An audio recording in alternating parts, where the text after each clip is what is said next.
Good afternoon, everybody. It's about 6 minutes past the hour at 3 o'clock on Super Talk 99.7 on National CB Radio Day. 10-4, good buddy. That's right. That's an old, I don't know.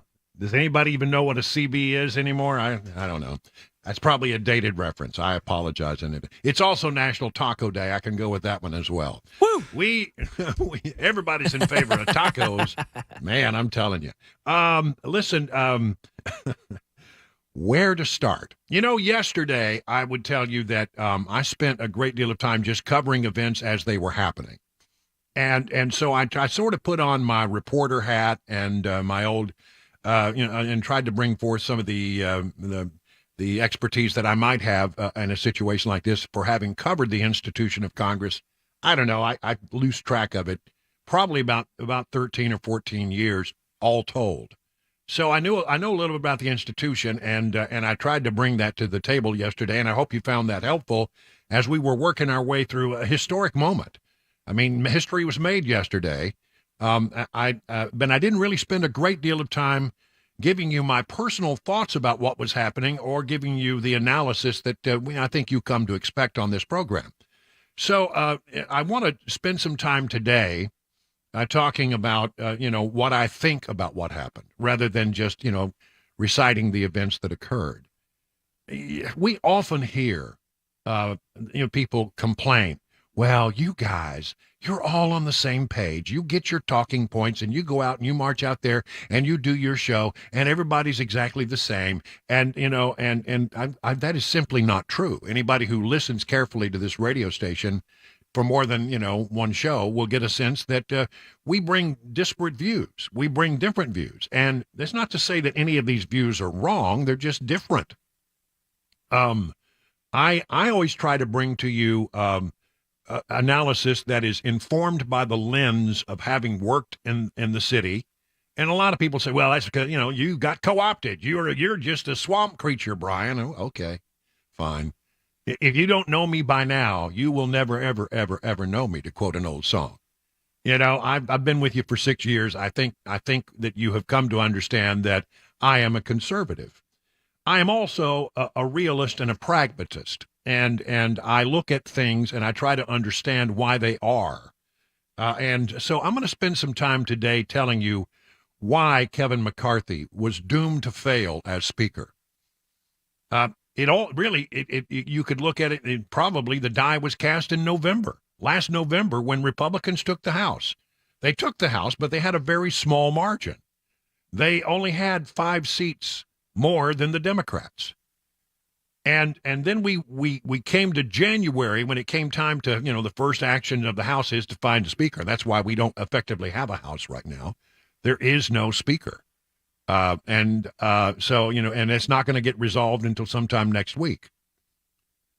But as we watched it, 15 rounds to get McCarthy. And McCarthy had to promise some things that ended up biting him on the ass, quite frankly, yesterday. He promised that he would do certain things, and he also, had to walk a tightrope once he became Speaker. Boy, I mean, honestly, think about it for a moment. If you can only afford to lose 5 votes, then any 5 people who get together and can derail what you as Speaker are trying to do. And so, everybody said, well, the conservatives drove him to do certain things. Well, that's true. But, he also he couldn't afford to lose 5 moderates. And there are a great number of Republicans who serve in the House of Representatives who come from sort of purplish states. They've got to, try to survive. And it's not easy. And so he couldn't afford to lose 5 moderates either. That just either way, he couldn't lose 5 conservatives. He couldn't lose 5 moderates. If he lost more than 5 votes on anything, for whatever the reason is, then that matter was not going to go forward, or the Democrats would win, one or the other. Tightrope, man. It's a tightrope. And so when he agreed that any one person could come to the floor of the House if he were Speaker and put forward a motion to vacate the chair, I think the die was cast then. I'm surprised he lasts 9 months. you've got 222 Republicans.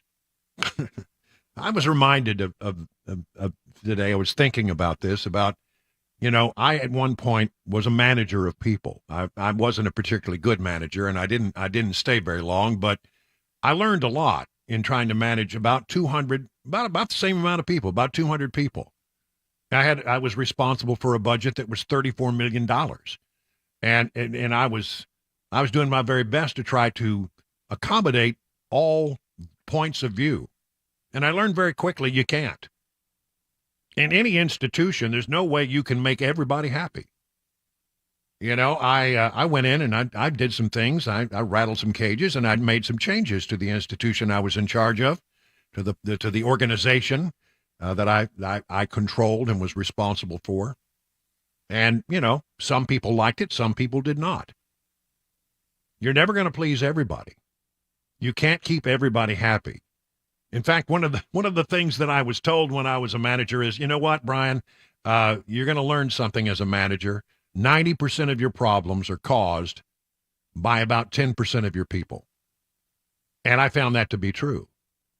Even if you have 90% of people supporting you, there's going to be about 10% of people out there who are going to grouse, going to throw rocks, going to question you openly. And, that's fine. That's all good and fine. But, I mean, you really do get a lot of blowback from a very small number of people in most organizations. Well, that's what I think happened to McCarthy. I think he was trying to manage and walk that tightrope and try to keep everybody happy, because if you don't keep everybody happy, you can't put something forward that will win.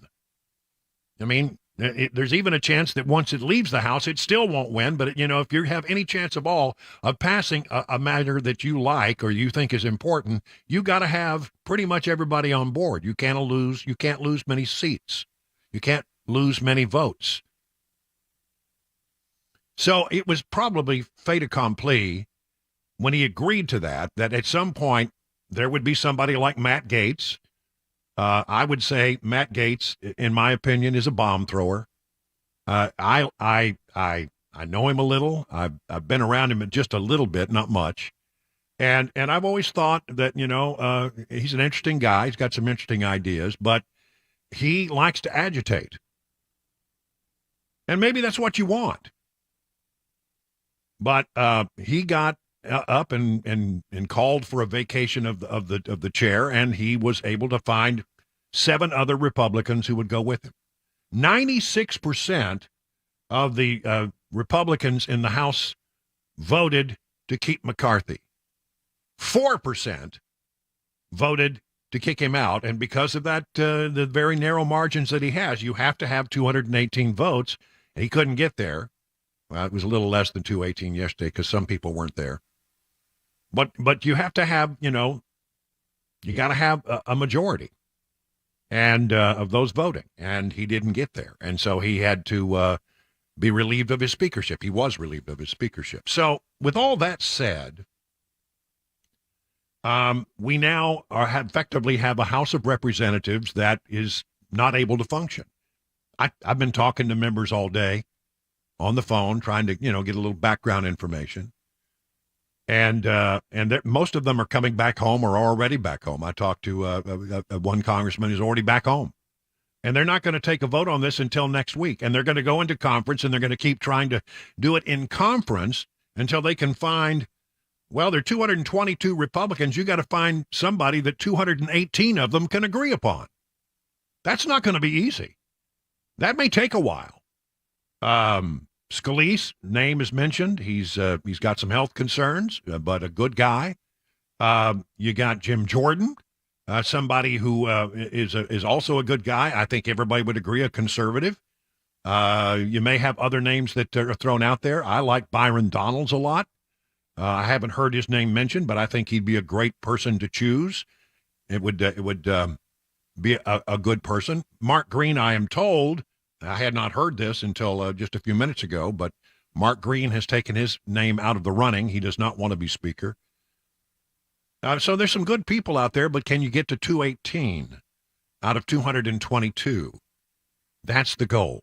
That's the challenge. And I'm not sure given what a lot of people have witnessed, I don't know that some people will want to get in there. I mean, why would you want a job where you constantly have to walk the tightrope? I would predict that the next Speaker of the House probably won't agree to that rule that any one person could come to the floor and ask to vacate the chair. I think that rule will be changed, because I think they realize that there's no way you can succeed. Leadership is tough because, you've got to try to go out there and cobble together, everybody and accommodate everybody's needs. And especially when you can only lose 5 votes, it's very difficult to do. Given the very difficult job that he had, I think McCarthy did a pretty good job. Now, I disagreed with him here and there, but I think overall, I think he was able to keep the body functioning and move it in under generally conservative direction. Did he do everything that he promised to do? No. But you know what? His term wasn't over. Well, I guess it is now. But the thing is, you say, I'm going to do this. Well, he still had a lot of time to do some of those things. The problem is that, that there are a bunch of people out there who want certain things, and they want them now, and they want what they want when they want it. So where am I going with all this? I think there are many people who have a great dislike for the institution of Congress. It's interesting. They like their congressman, but they generally don't like the institution of Congress as a whole. And it's easy when you are angry at Congress to say, well, it's about the leadership. We have poor leadership. Okay. I would say that, you try herding those cats, because it ain't easy.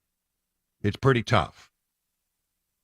So I think McCarthy was doing a pretty good job, but, that ship has sailed, and now we have to find somebody else, and we need to do it in a pretty quick manner because, we're going to be facing another closure of the government.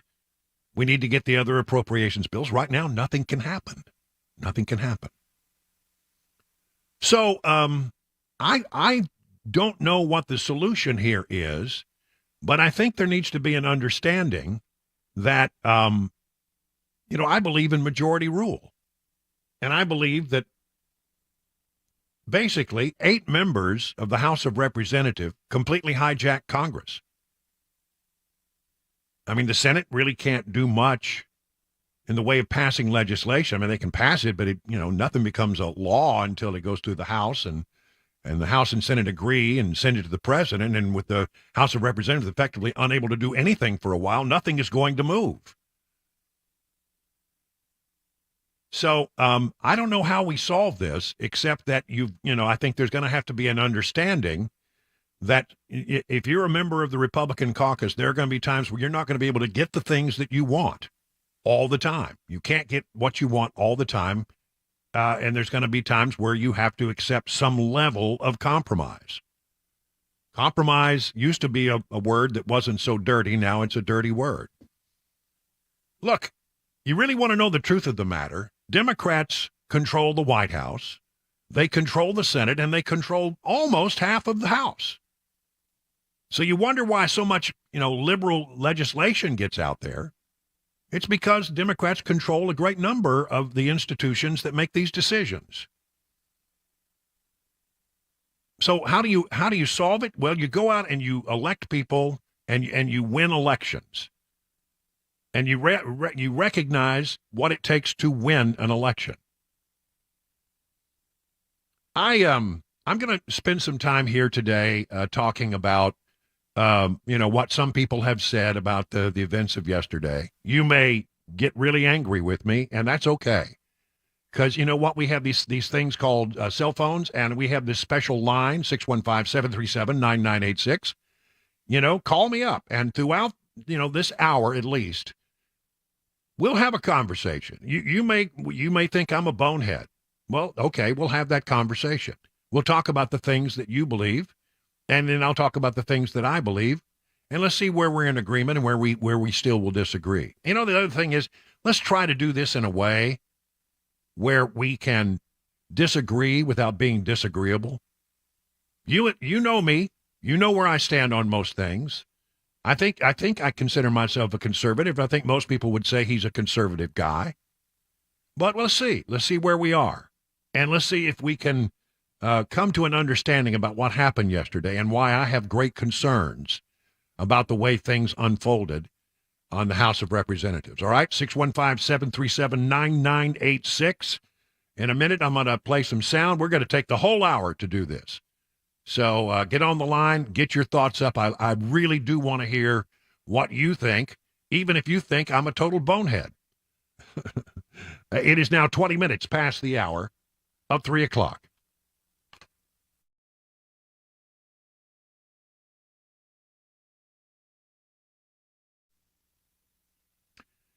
How are you faring in this rough and tumble market? The experts at Beacon Capital Management have an idea for you, a plan.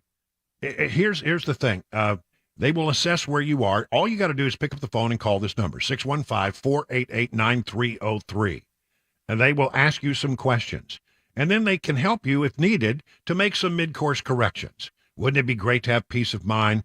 Beacon can provide that reassurance. Starts with a phone call. The experts at Beacon will ask you a few questions and take it for there. Really, honestly, you have nothing to lose in this whole process except for the worry that you might have about your retirement. Get started today by calling 615-488-9303. At the end of the process, you'll be able to rest easy knowing you have a plan that meets all your retirement goals. Replace the worry with confidence that you're on the right path. Again, the number is 615-488-9303. The experts at Beacon stand ready to take your stress away. You can learn more at askbeaconnow.com.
The latest in Congress as President Biden's urging them to move quickly on a new bill to fund the federal government. Plus, news on Tennessee representatives. The youngest one ever just got inducted. There you go. 3:30 Super Talk 99.7 WTN.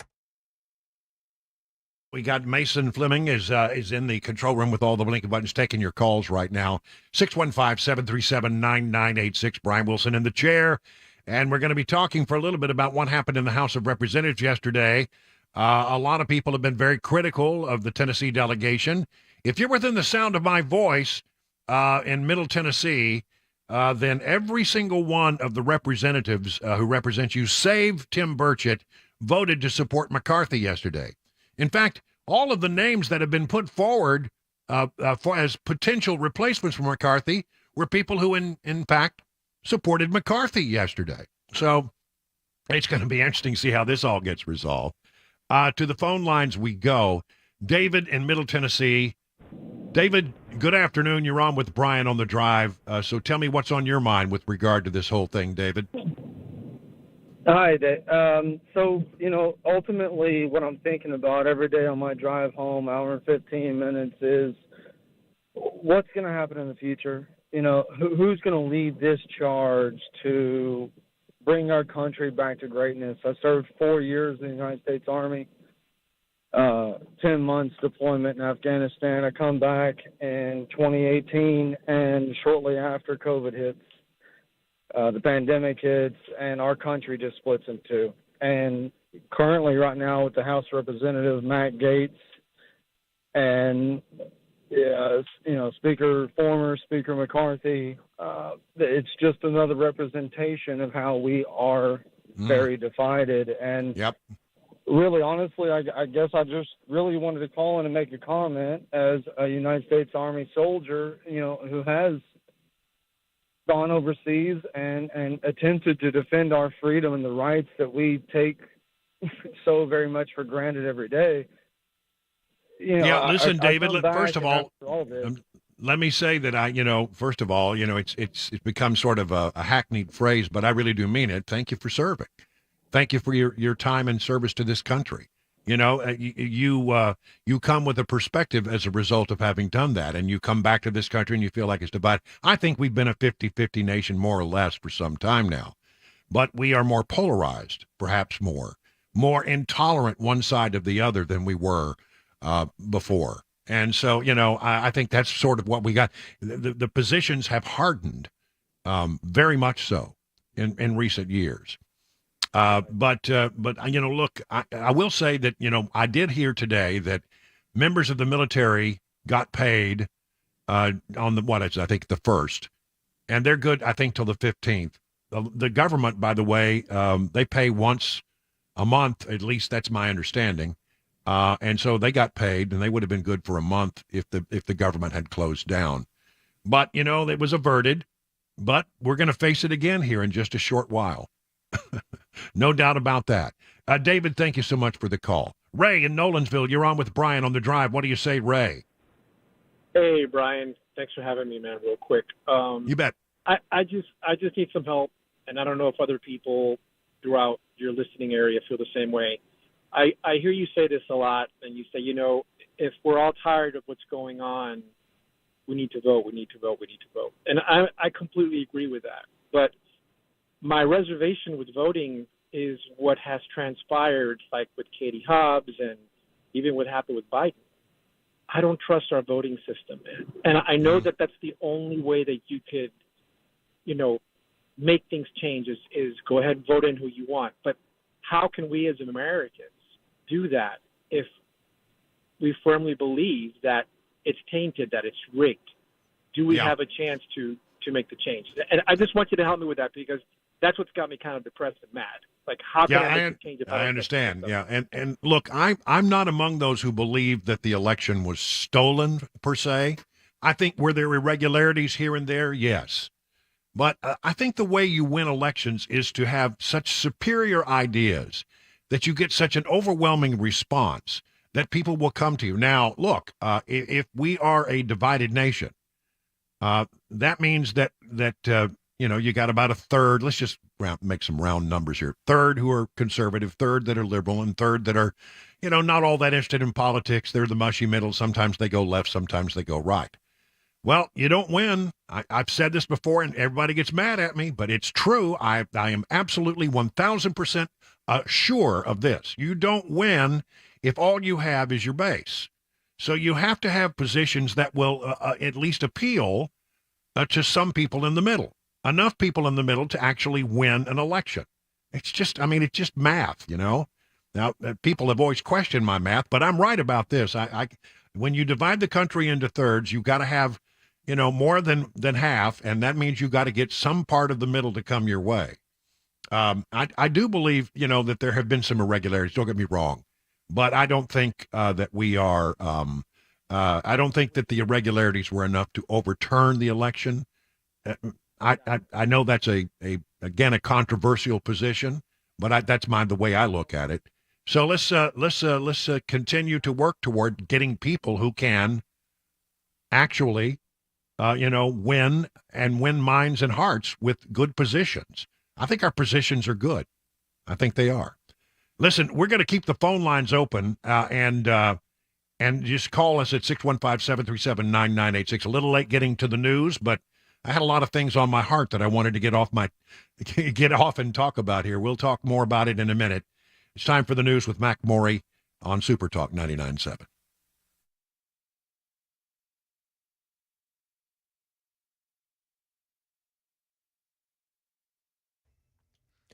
3:31. I'm Mac Morey with your top stories. Right now, 84 degrees in Nashville. Traffic and a weather forecast coming up in 5 minutes. President Biden urging Congress to move quickly on a new bill to fund the federal government, despite former House Speaker Kevin McCarthy's being ousted by members of his own party. Today at the White House, the president was asked why he never spoke with McCarthy during the last round of spending talks. Karen Travers. President Biden defended his communications and outreach to former House Speaker Kevin McCarthy after McCarthy said the two had not spoken directly in a long time. The president signaled McCarthy walked away from two agreements they shook hands on. If he wanted to talk to me, I was available. I'm available to whomever wants to talk to me. But the idea that I was going to somehow convince McCarthy to change his view was not reasonable. As he was leaving the Roosevelt Room, a reporter asked the president for his advice to the next Speaker of the House. The president stopped, smiled, and seemed to laugh as he said, "That's above my pay grade." The House is adjourned until next Wednesday as Republicans are trying to figure out their next move in the House of Representatives. And Tennessee representatives, most of Nashville officially has their new state representative as of this morning. District 51's representative Afton Benn was sworn in this morning as the youngest woman in the Tennessee House of Representatives at 33 years old. Bill Back was the previous representative of District 51 before passing away from a heart attack. Ben grew up in Knoxville and has lived in East Nashville for almost 10 years. That's the latest news, weather, and traffic next. I'm Mac Morey, WTN News.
38 minutes now past the hour, 3 o'clock. I'm Brian Wilson. We're rehashing the things that happened yesterday. We were in such news coverage mode as we were watching history being made in the House of Representatives that I didn't really have a lot of time to talk about, my opinions about all of this. We were just running from thing to thing.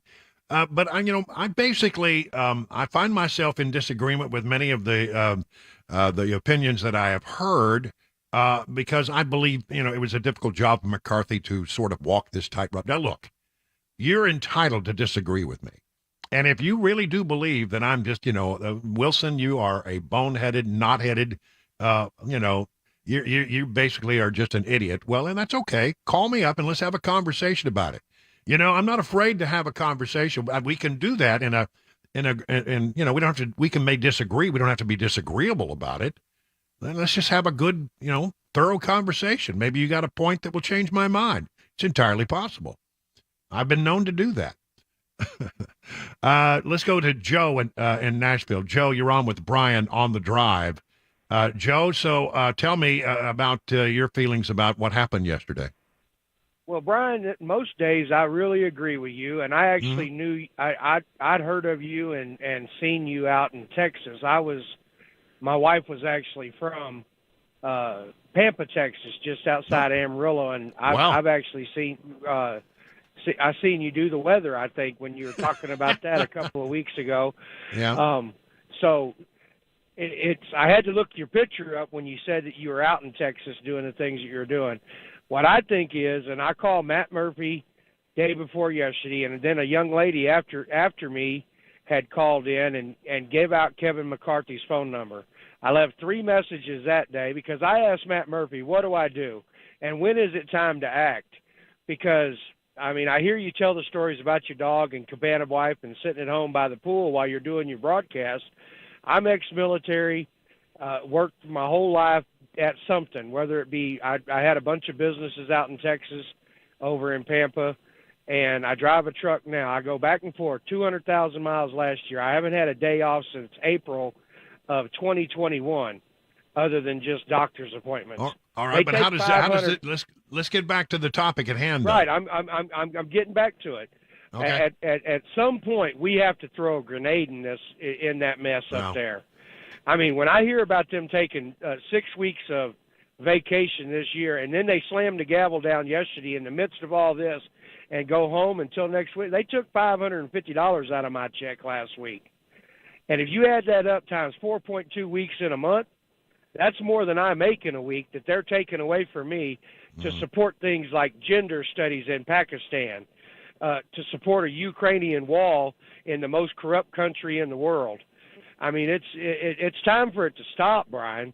And it's not that I don't want to have a disagreement with you.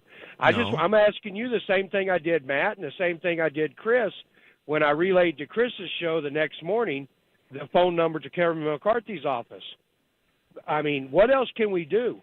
If we do anything like March on Washington, they throw you in jail January 6th. Well, they don't throw you in jail if you march on Washington. They throw you. No, don't let him go away. I want to continue the conversation. Yeah, they don't throw you in jail for going to Washington and protesting. They throw you in jail if you happen to break into the building and do damage. There was a little old lady that was escorted in, and she's going to jail. Yeah, I heard that. Yet, I disagree. Yet pedophiles get their Social Security checks and food stamps when they get out of jail. I tell you what, you're not going to get an argument from me about that we are headed down the road to ruin. But hold on a minute. Hold on. I listened to you. I'm trying to tell you. Listen, I don't have all the answers, but I can tell you this: that we need to be united. We need to be united as one body. Now, the problem is that there's such an intolerance level, I think, in the Republican Party for anybody who doesn't, everybody thinks that they are the true conservatives. And if you have one little tiny iota of a thing that you think is not quite right or that you differ with them on, well, then you're a rhino. And we're divided among ourselves because we keep throwing rocks at one another. And for the first thing that needs to get straight is that, okay, if I'm with you, 90% of the time, I'm your friend, I'm your ally, I'm not your frickin' enemy. and I know I'm getting angry at you, and it's not you. But I mean, that's the problem we have right now. We are so intolerant of anybody who doesn't look at us and carry the same ideas to the letter that we carry, that if you don't agree with me, then you are something less than a conservative, less than a Republican. And I can't. Well, that's what's going on right now in the House of Representatives. That's exactly what's going on.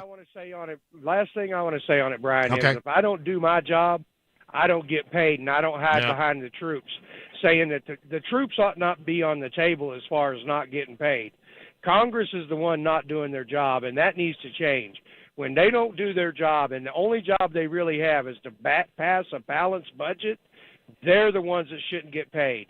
And if the Senate bucks it, they shouldn't get paid. And if the president vetoes it, he shouldn't get paid. And it's time for it to stop. They go on vacation. They do the things that they do. And we're the ones down here on the bottom that suffer, Brian. Yeah. And it's time for the hand grenade to be thrown, whether it's now. What if we waited? What did the guy, doggone Tim Burchett, he's getting hammered right now by Newt Gingrich. And that's just crazy. Yeah, I saw that. Crazy. You know, Tim Burchett was the only member of the Tennessee delegation who voted to oust McCarthy. He was one of the 8. Everybody else voted to keep McCarthy. Look, I hear your frustration, Joe. I do. I absolutely hear your frustration, and I appreciate that. I'm trying to tell you that what? I'm sorry. They're going to take it right up to Thanksgiving, and they're going to use – well, the troops are going to go through the holidays without getting paid. We got to go ahead and pass this omnibus. That's what's coming, and it's going to be the same spending, the same – Yeah, but you know what, Joe? I have to – they wouldn't have got it done, Brian. They had 45 days and 8 bills that needed to be passed, and they had a pathway to do it. They had the whole month of August. They had the whole month of August, and they went home. Yes, I don't agree with that at all. If I go home, you don't get your food on the shelf at Walmart. Well, first of all, Joe, let me disabuse you of one notion. When people who represent you in Congress go home, they don't take vacation. They're out there meeting with constituents. They're out there working harder, perhaps, than they do when they're in Washington. So, I just take a little quibble with that.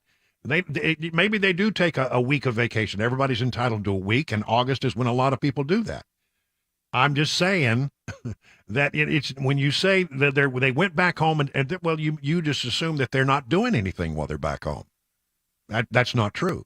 That's simply not true. Talk to any member of Congress; they'll tell you they're really busy. True. They haven't got a balanced budget in the last 20 years, so it is true. They're not doing their job, Brian. But we were on the pathway to doing it differently. We were okay. We were. Joe, they passed 4. I agree to disagree. They passed 4 appropriations bills and were on a pathway to pass the other 8. None of it made it past the Senate. None of it made it past the Senate, and they weren't going to hold the Senate to the fire. But if you had, obviously, Joe, I mean, we are going to disagree, but let me just say this. The House of Representatives was trying to do it the way it's supposed to be done. If they had been able to pass all of those appropriations bills and they laid them over there in the lap of the Senate and the Senate didn't do anything with it, that's not the fault of the people who were trying to do the right thing. That's not their fault. And there was never going to, you can't just pass your bill and say my way or the highway. That's not the way it works in a bicameral institution. Both sides have to agree. It has to go to conference, and then if everybody can come to agreement and a conference, it goes to the president. Again, we don't control the Senate. So the Senate was never going to agree to everything that the House came up with, but at least the House would have done their job. And if there was another shutdown of government, guess who it would have been laid upon? It would have been laid upon the Democrats in the Senate. When we had the Senate and the presidency, I can't. Look, you can look at the water that's under the bridge, or you can try to come up with a plan moving forward that solves the problem. My feeling is that McCarthy was headed in the right direction. Do I wish that they had stayed there during August? Yes, I agree with you on that. I wish they had, but there was a long-held tradition that they stuck to, and I wish they hadn't, but they did. But the bottom line is you're never going to be able to. I love you guys there, Brian. I know. Matt, Chris, Dan. I mean, I listen to you guys all day, every day. I work 7 days a week. I drive a truck. I have my headset on. I call on my phone. Yeah, and we appreciate you. I listen to you guys all day, every day. And I just wanted to throw in there, make the phone calls. If there's nothing else we can do but call Kevin McCarthy's office and Andy Ogle's office. Andy Ogle's led up with Matt Murphy on his show that he was going to stand his ground. Chris had him on this morning, and he cratered. He fell away, and he's letting Tim Burchett take the fall by himself. And like I think that's fair. If you feel like a promise was made and the promise was not kept, I think it's fair for you to be upset. Yeah, it is. Absolutely. So I talked to Andy Ogles today. Okay. I just want you to know, I talked to Andy Ogles today on the phone. And, all I can say is he was with 96% of the House caucus. He was with 96% of the Republicans in the House caucus. So, I'm sorry. We are not going to be able to come to an agreement completely, but I liked the conversation that we had, Joe. I really did. Right, I do too. And thank you very much for what you do, because it's a voice of truth coming out of Nashville, Tennessee. The lady at Kevin McCarthy's office that actually answered the phone yesterday before I called Chris Hand's show, she said, oh, goodness, when I told her I was from Tennessee, she said, I don't know what happened since yesterday, but we've had lots of people calling from the state of Tennessee. Yeah, I bet that's right, yeah. So just keep calling. I mean, it's 202-29225. I don't know the rest of the phone numbers, but I'm going to find out, because I don't have nothing but time to do my job. And while I'm on the road doing my job, I'm going to be on the phone raising Cain with them until something gets done, or we're leaving our kids to destruction. I mean, I've got kids, grandkids, and great-grandkids, and I just can't see the country continuing down the road that we're on, and without us doing something. And voting isn't changing it. It isn't changing it. They get right up there in the swamp. They get into the goodies and the handbags and the handouts, and they run from each other to each other, back and forth, and they say it's nonpartisan or bipartisan and all that crap, and they're all in cahoots together. And it's all on our dime, every bit of it. It's time. Well, Joe, I much of that frustration I share with you. And if you've listened to my program, I think you've heard me say similar things here on this program. I listen. Yeah.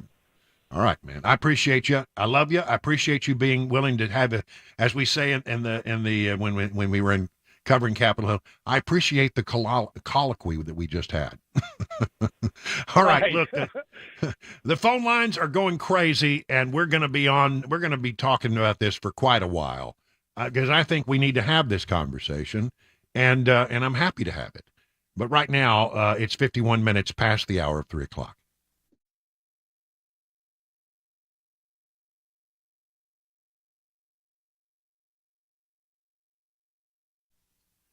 Grace Point Healthcare delivers medicine affordably with transparent pricing, so you'll know how much it costs before the care is delivered. They are well known for their smart care plans. For just $69 a month, you get unlimited office visits and free basic labs for the entire year. And because they treat the whole family, even newborns, they can offer family plans as well. If you were to marry that with a high deductible insurance plan that you may already have, it could save you and your family hundreds of dollars. At Grace Point, they take their time with each patient. They see you the same next day. There are no long wait times or crowded waiting rooms. They treat naturally when possible. They are a military vet-owned practice. Just one of the reasons why they've been voted the best primary care provider by Toast of Music City year after year after year. Listen, Grace Point Healthcare is on Main Street in Franklin. Here's the number, 599-6868. That's 599-6868 to schedule a visit.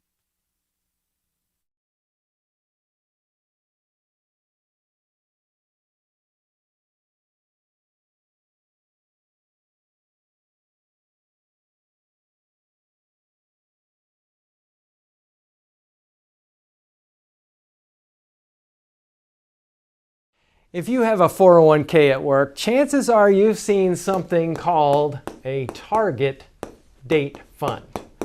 Now, the idea behind a target date fund is if you're going to retire in a specific year, let's say 2030, all you do is put all your money in that fund and you don't even have to think about it. Set it and forget it is the idea. Now, one of the things that I warn people about regarding these types of funds is many times they're not nearly as diversified as you think. When we look at investing, when we look at diversification, we want to own really small companies, really large companies, really growth-oriented, really value-oriented companies, and diversify between these different market areas. Target date funds tend to focus more attention down here for a really basic reason. It sells better. Because you're investing in very big, well-known U.S. companies, what happens is investors tend to like to look like the market, as we say. And the problem, though, is when we do that, is we can go very long periods of time. 1966 through 1982 is one example. More recently, 2000 through 2012, where large U.S. stocks had no return, where other market segments actually did quite well. So one of the things that happens is when we invest in a target date fund, we may be overly concentrated and have more risk than we really realize.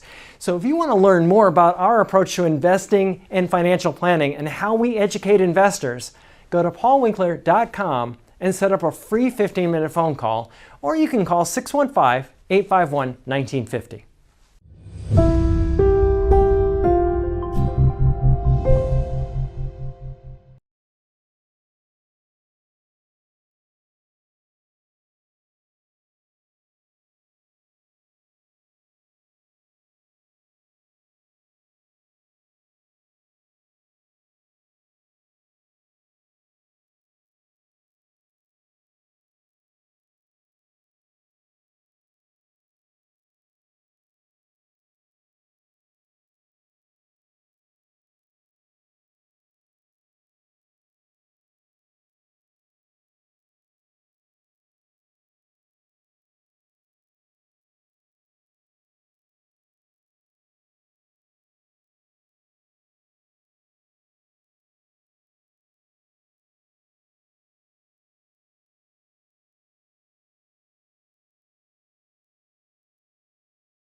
Tim Burchett talks through his decision to be a part of the Vacate on WTN. Crime in Tennessee, a Donald Trump reaction to day 3 of a civil fraud case, and Taylor Swift, Travis Kelce, maybe a little overboard. Those stories and more coming up at 4 o'clock. Super Talk 99.7 WTN.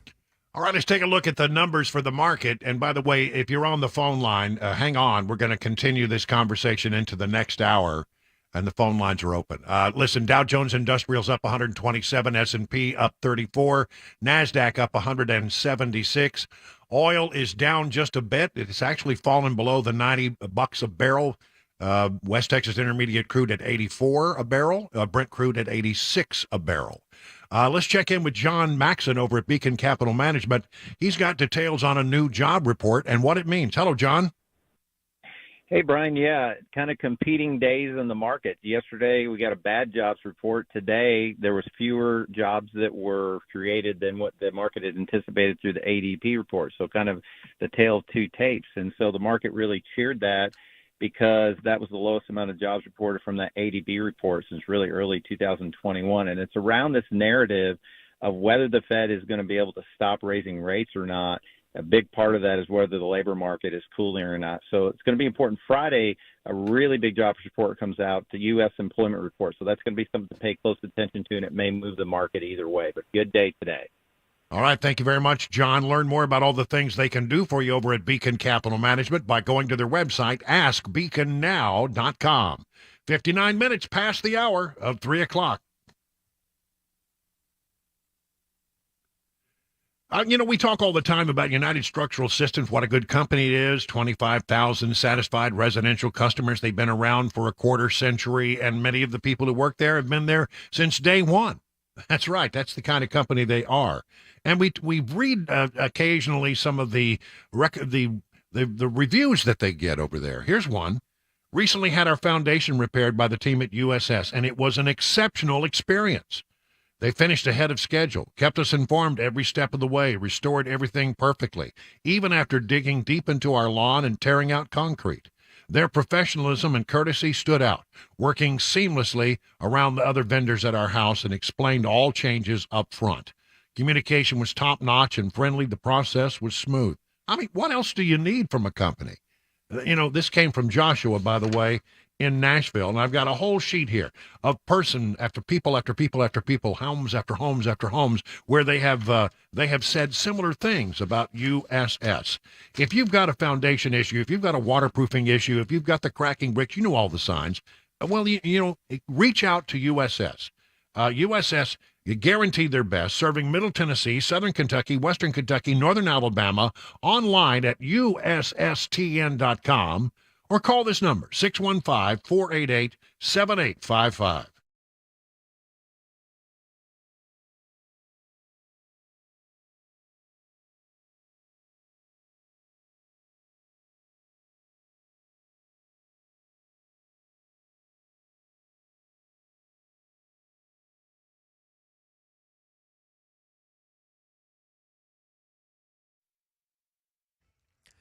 .401, I'm Mac Maury with your top stories. 84 degrees currently in Nashville. Complete weather and traffic report in 5 minutes. Starting in our nation's capital, Republican Congressman Jim Jordan of Ohio says he's going to run for House Speaker after the historic vote yesterday to oust fellow Republican Congressman Kevin McCarthy. And of the 8 people that voted, meanwhile, Tennessee 2nd District Congressman Tim Burchett was one of them. He joined WTN's The Matt Murphy Show and explained his decision to be a part of the Republican Vacate 8. I like Kevin McCarthy. I considered him a friend, or I consider him a friend, and I thought, do I want to upset my friend, lose my friendship with Kevin McCarthy, or do I want to trust my conscience? And then I trusted my conscience. Burchett was the only member of the Tennessee delegation that voted to oust McCarthy, and the House is adjourned until next Wednesday as Republicans try to plot their next move. Crime in the Volunteer State. The man connected to the shooting that injured a pregnant woman and killed her unborn baby has now been arrested. 23-year-old Demarius Claybrooks Jr. was charged with criminal homicide. 23-year-old Shay Beard was 8 months pregnant at the time of this shooting. Claybrooks Jr. allegedly fired his pistol at the vehicle that Beard was in after another passenger got out and sprayed bear spray at them. Beard was in the front seat and took those bullets. The spraying of the bear mace is believed to be related to an ongoing dispute between several women in the area, and Beard now still in recovery as of last check at Vanderbilt Medical Center. And with Donald Trump's reaction on day 3 of the civil fraud case against him, it's Aaron Katursky, who's at the courthouse in Manhattan. The former president said, I'm stuck here. I'd rather be in Iowa or New Hampshire or South Carolina or Ohio, but I'm stuck here because of what he called this rigged case. The reality is he's not stuck here. The only time he'll be required to attend the civil trial is when he's called to testify as a witness. So he is here of his own volition. And when we called out to say, well, then what are you doing here? He said, well, he wanted to bring it to the attention of the press.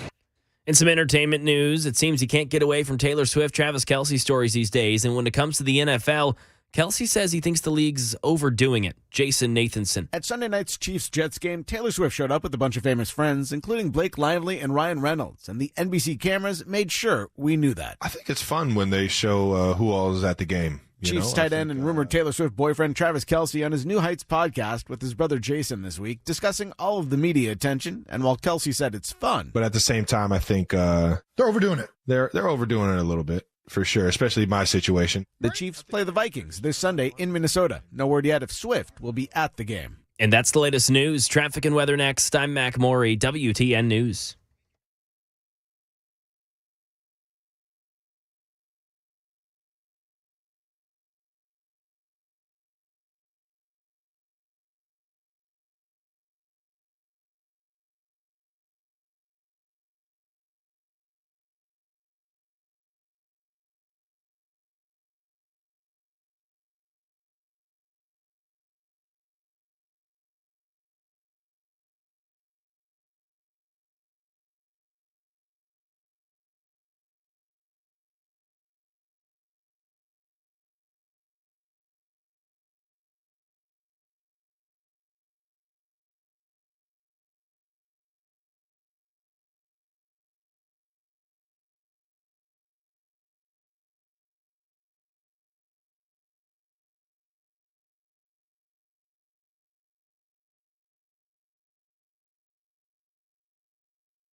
Well, good afternoon, everybody. It's 8 minutes past the hour of 4 o'clock. Hour number 2 of The Drive. The day's special edition is subtitled, Let's Keep Beating Up on Brian. No,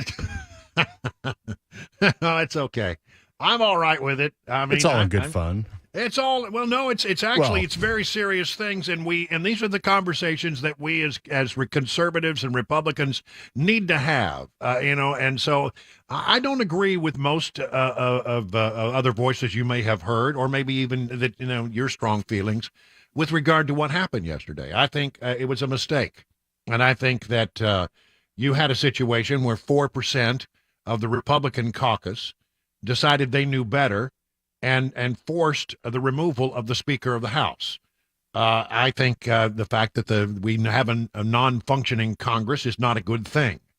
But listen, I know that there are many people who think that Matt Gaetz is a hero. I think he's a zero, and quite frankly, I think he's a bomb thrower and a media hooer. Quite frankly, and so I don't think that he's the future of the party. It's interesting that all of the names that have been put forward as replacements for McCarthy are people who voted for McCarthy yesterday. Not one of those 8 people who voted against McCarthy has put their name forward because they know they cannot win. So, should 4% of the caucus drive this decision? Well, that cast was dyed probably back in January when Speaker McCarthy agreed to certain things. But I'm not in agreement that this was necessarily a good moment for Republicans. I really don't think so. But the phone lines are open, and we're having what is known in the world of politics as a colloquy. We'll have a conversation. We'll ask each other questions to try to find where we are, and maybe minds will be changed, maybe they won't. But the phone lines are open, 615-737-9986. There's probably no percentage in even doing this, and many talk show hosts won't. By the way, can I clean one thing up? I keep hearing people say that McCarthy didn't even require that Speaker Pelosi leave her office. That's not true. McCarthy took her office. There is a difference between an office and a hideaway, which is sort of a personal space that some people in leadership have, and every senator has a hideaway. Only a few people in the House and leadership have hideaways. And I would point out that she was allowed to keep her personal hideaway as sort of a professional courtesy. And by the way, when Nancy Pelosi took over from Denny Hastert, she allowed Hastert to keep his hideaway. So there's some tradition here. I wouldn't read too much into that. But Nancy Pelosi has now apparently had to vacate that space after the request was officially made yesterday. A lot of things going on, a lot of things that we need to get to, and I got a full call board here of people who want to engage. So here we go. Let's go to caller number 5, Gary in Nashville. Gary, thank you so much for your patience. I appreciate it. You're on with Brian on the Drive. What's your thought, Gary? Well, first off, I'm not going to beat on you. It's okay. Okay. But I got the same sentiments as the guy before and so many others. My thing is, and I'm a retired veteran, and I'm 70 years old. I've been around the flagpole. I'm tired of my leg feeling wet, and I'm told it's been raining, and it's not. And there's a lot of promises made, and the first person I wanted them to go after was Mayorkas. And everything seems to be, well, let's just go ahead and we can work with these people.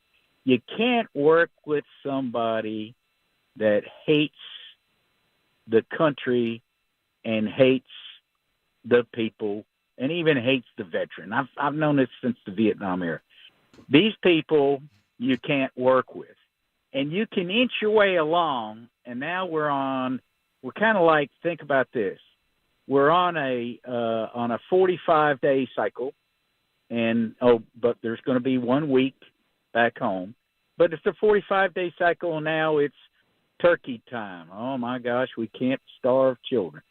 And it's going to be 45 more days. Oh my gosh. Rudolph the Red-Nosed Reindeer and all of them won't have enough hay.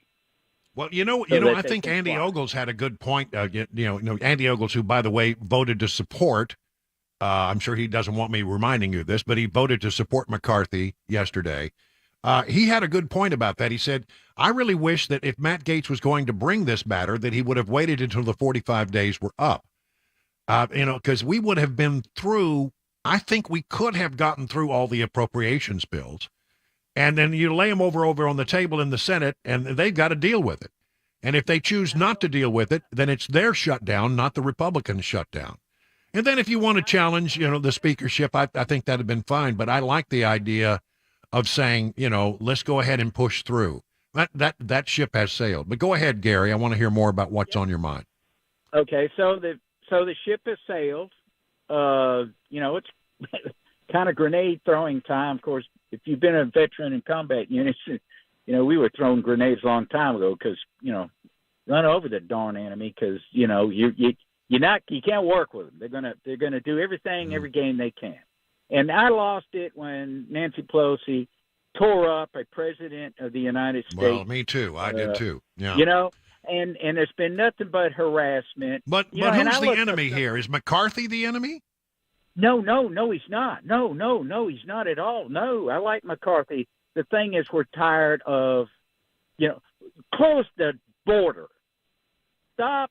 Yeah. Subsidizing Gary, the way you do that is you win elections. You control both houses of Congress. And that's a very important. Wait a second. That's an important point, Brian. I looked up the other day, just a few weeks ago. You can do the same thing. I went up on the government website, the election site, who voted, how many people voted. And they said 58 million registered voters voted. Yet I remember 75 million people voted for Trump and 81, unbelievable number, voted for Biden. Add them up. There's 2 million extra people out there. Yeah, I know. According to the government. There are a lot of different statistics, and I would have to see the citations on that to make sense of it. But look. Look it up now. There's the government. Okay. They say 58 million. Yeah, listen, I know that. There's 330 million people in this country, and not all of them are registered voters, and a lot of people don't participate. So I don't know. I don't know that 58 million is a current number. It just doesn't feel right to me, but we'll see. 2020 number. That was 2020 for the election. The federal government said 2020. It's on their website. All right. I'll take a look at it, Gary. Please. I don't want to get into a squabble over numbers, Gary. What I'm trying to figure out is how do we move forward now in a way that actually accomplishes the goals that we have as conservatives? I'd say first off, recognize that George Washington said the parties was not a good idea. And also realize this, you're a congressman before you were a Republican or a Democrat. And your constituents speak first, not the party. I agree with you on that 1,000%. There are things that we agree upon, Gary. I mean, there's a lot that we agree upon. And if you listen to my show on a regular basis, I think you would know that is true. Yeah. I always do. Yeah, I listen to you all the time. I'm not beating Brian Wilson up. I'm just saying it's time that the people... You're expressing the frustration of the moment. I get it, yeah. That's right. The people that created the baby, okay, we created the baby called federal government. They didn't create us. And that baby needs to be spanked. I think that we need to remind people who are elected officials that we are the boss and they are the employees. Gary, I'm going to move on. Thank you for the conversation. Good stuff. Greatly appreciated. How about Russ in Mount Juliet? Russ, you're on with Brian on the drive. No, there are two Russes, aren't there? Okay, well, let's hit Russ in Mount Juliet first because I think he's been waiting longer. Hello, Russ. You're on with Brian. What's your thought there, Russ? Hey, Brian. Thanks a lot. I'm really on the fence about the whole thing. I believe that we did need a change, whether or not that change required a change in the speaker or just some serious conversation with the speaker on the direction that we needed to go and what he said he would do. There's earlier in the day, the other shows on WTN, there was a lot of conversation about, who voted for and who voted against vacating the seat. And I kind of think that that's irrelevant at this point, because what's happened has happened. Well, and, exactly. we can bash those who voted for it, and we can bash those who voted against it. I kind of personally think there were a lot more people who were for vacating the seat than what we really know, because they knew that the votes were there to get rid of him. And because of their friendship with the speaker, they said, okay, well, I'm just going to vote in favor of him, and I'm not going to ruin that friendship, because either way he's going. I heard, by the way, Russ, if you'll allow me to tell one story, I talked to people who were in the conference last night, at all the Republicans who were there after McCarthy's been kicked out. And I said yesterday, I bet that there's a lot of anger in that room. And I said, I wouldn't be surprised if somebody came out of that conference meeting of Republicans in the House with a bloody nose. And what I was told is that McCarthy asked to be heard. He's no longer the speaker, so he couldn't demand it. They gave him the courtesy of being heard. He took his name out of nomination, and that sort of deflated a lot of the emotion in the room. And then he spoke to the conference in very soft and soothing tones, in a way to try to keep people, from getting too worked up. And it was there was a great deal of silence in the room. There was no anger, and he by taking his name out of consideration for future ballots, he really deflated the anger in the room, and there was a lot of anger there going in. And I don't know that we've seen the end of it yet, because we still, next week, they still got to figure out who's going to be speaker, and who's going to get the train moving again. I just don't think it was the right time. Maybe you needed to make a change, but I'm not sure it was the right time. And I have some sympathy for McCarthy in that I think he had an impossible job of trying to walk a tightrope and keep everybody in that conference happy, when all he could afford to lose was 5 votes. Man, I'm telling you, that's tough. That's tough. Russ, thank you for the call. I'm going to move through some of these other calls here. Susanna, let's go to Susanna. Oh, Susanna, you're on with Brian on the Drive. What's your thought about all this, Susanna? Yes. Can you hear me? Yep. Okay. Well, I guess I'm conflicted about it. Really, I'm excited that McCarthy's gone, just because I think that America has a lot that we're not getting right. And if we can't get simple things passed, like getting some of our debt gone, or not spending more than we should, and those promises were made, and we've got back deals about sending more to Ukraine. And I understand Ukraine, they need help. But I think we've given way too much money, way too much help. We can help in the matter of training, helping train their troops and give them support that way. But we need to find out where that money is gone, because there's corruption there. I agree with you, and I think that's something that needs to be looked at in great detail. But let me ask you a question. You say you don't feel like they're being very good about spending money. How does Congress appropriate money? Let's go through that process. You have a House of Representatives, that's half of the Congress, and then you have the Senate, and each of them come up with their different plans, or one submits a plan to the other, and it has to go to conference. And they go into conference and they say, well, we can't accept this, you can't accept that. And when you have divided government, what I told you day one, when the Democrats controlled the Senate and the Republicans controlled the House, is what you're in for is gridlock. So neither side gets exactly what they want. And there has to be some compromise, and that compromise usually happens behind closed doors in something known as a conference. And then whatever comes out of the conference still has to be signed by the President of the United States. Democrats control the White House. Democrats control the Senate. Republicans control half of the House. You know, the numbers are stacked against you in a situation like that. And when you control half of the Congress, half of the House, and that leaves then 3/4 of it controlled by Democrats. You know, yeah. I don't know how you solve that problem unless you win more races. I agree. We need to win more races, and I'm hoping that will happen.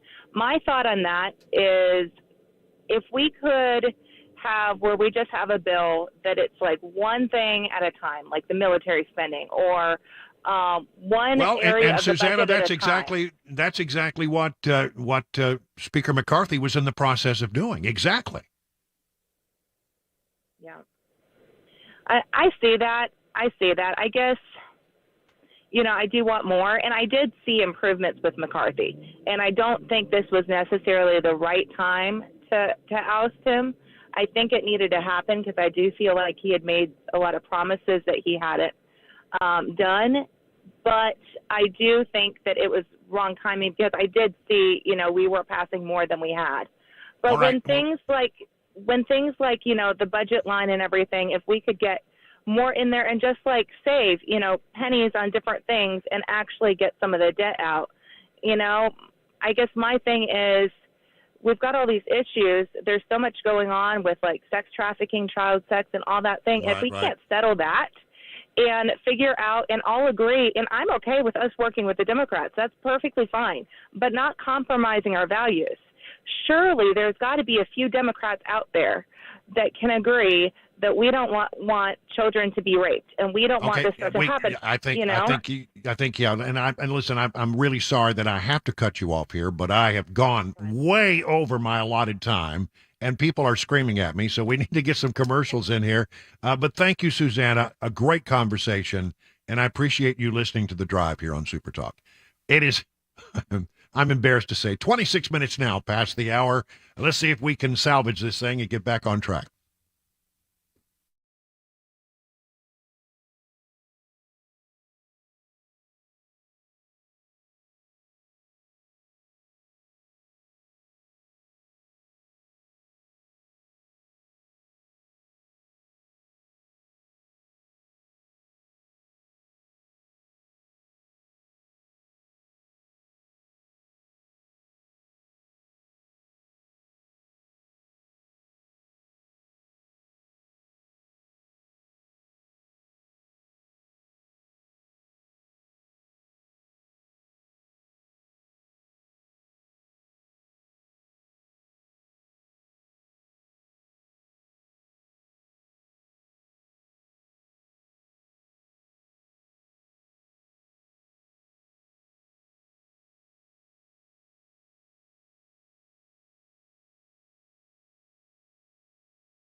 30 minutes past the hour, 4 o'clock. I'm Mac Maury with your top stories. Currently 83 degrees in Nashville. We got a full forecast plus the latest traffic report on the way in 5 minutes.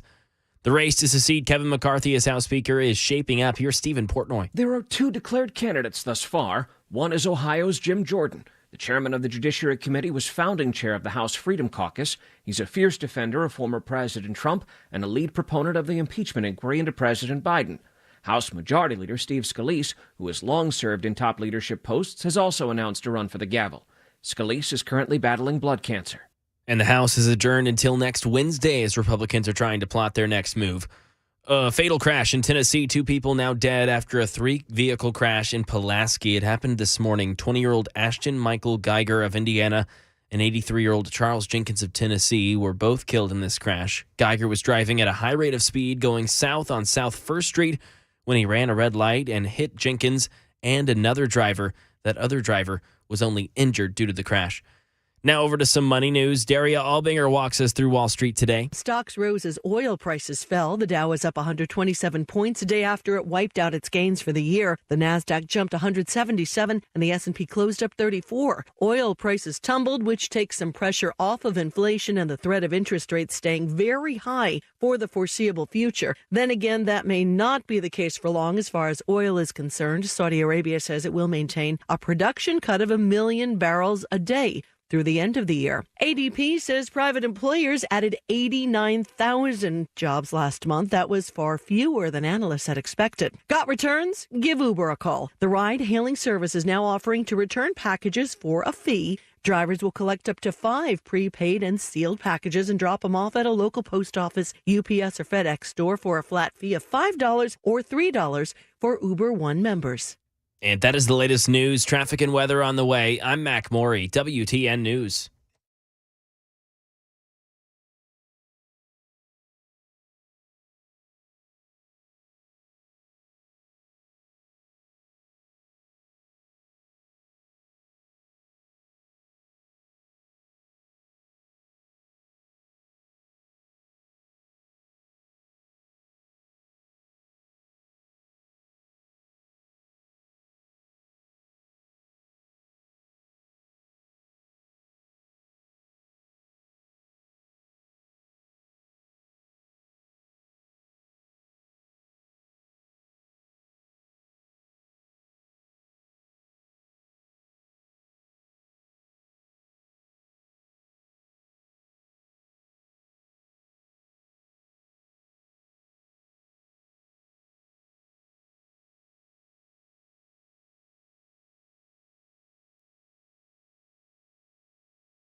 If you have a desire to add gold or silver to your portfolio, listen up. I want to tell you about Nashville Gold and Coin.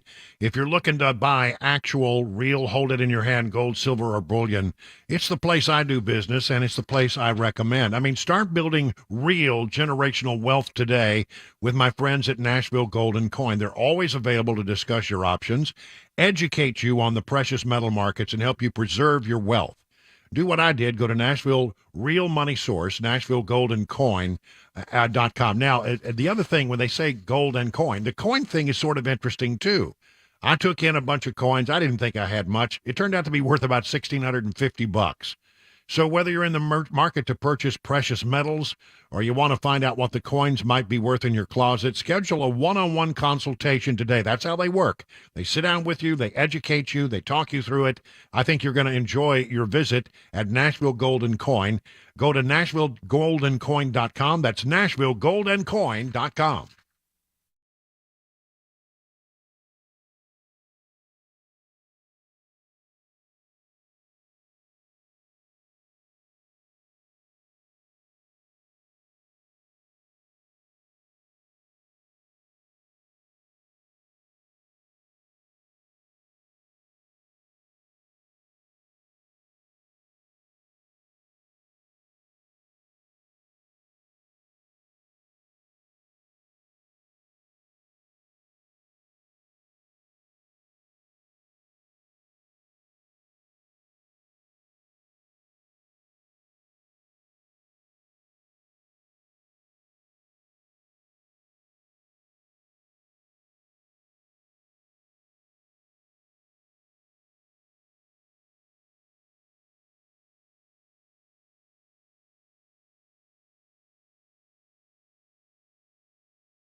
37 minutes now, past the hour of 4 o'clock. We're back for more on Super Talk 99.7, listening to The Drive. I'm Brian Wilson. Glad you're with us here on this Wednesday, the 4th day of October. I understand it's National Taco Day. And, tacos. Let's just say we can all agree tacos are amazing. I will never disagree with that. Yeah, okay. Well, listen, we've been spending a lot of time here today sort of analyzing what happened yesterday. We won't dedicate the entire show to it, but I think there's some value in having sort of a conversation. Everybody has had their say, but not everyone has yet said it. Yesterday, I was sort of in analytical mode, and I wanted to spend some time giving you my opinion about this. And my opinion is, I think what happened yesterday was sort of a bad deal for not only for Kevin McCarthy, but for the institution of Congress and for the country. I'm not alone in all that. You want to hear some other people who agree with me on that? I mean, you may not agree with me, and we'll talk about that in a minute. The phone lines are open.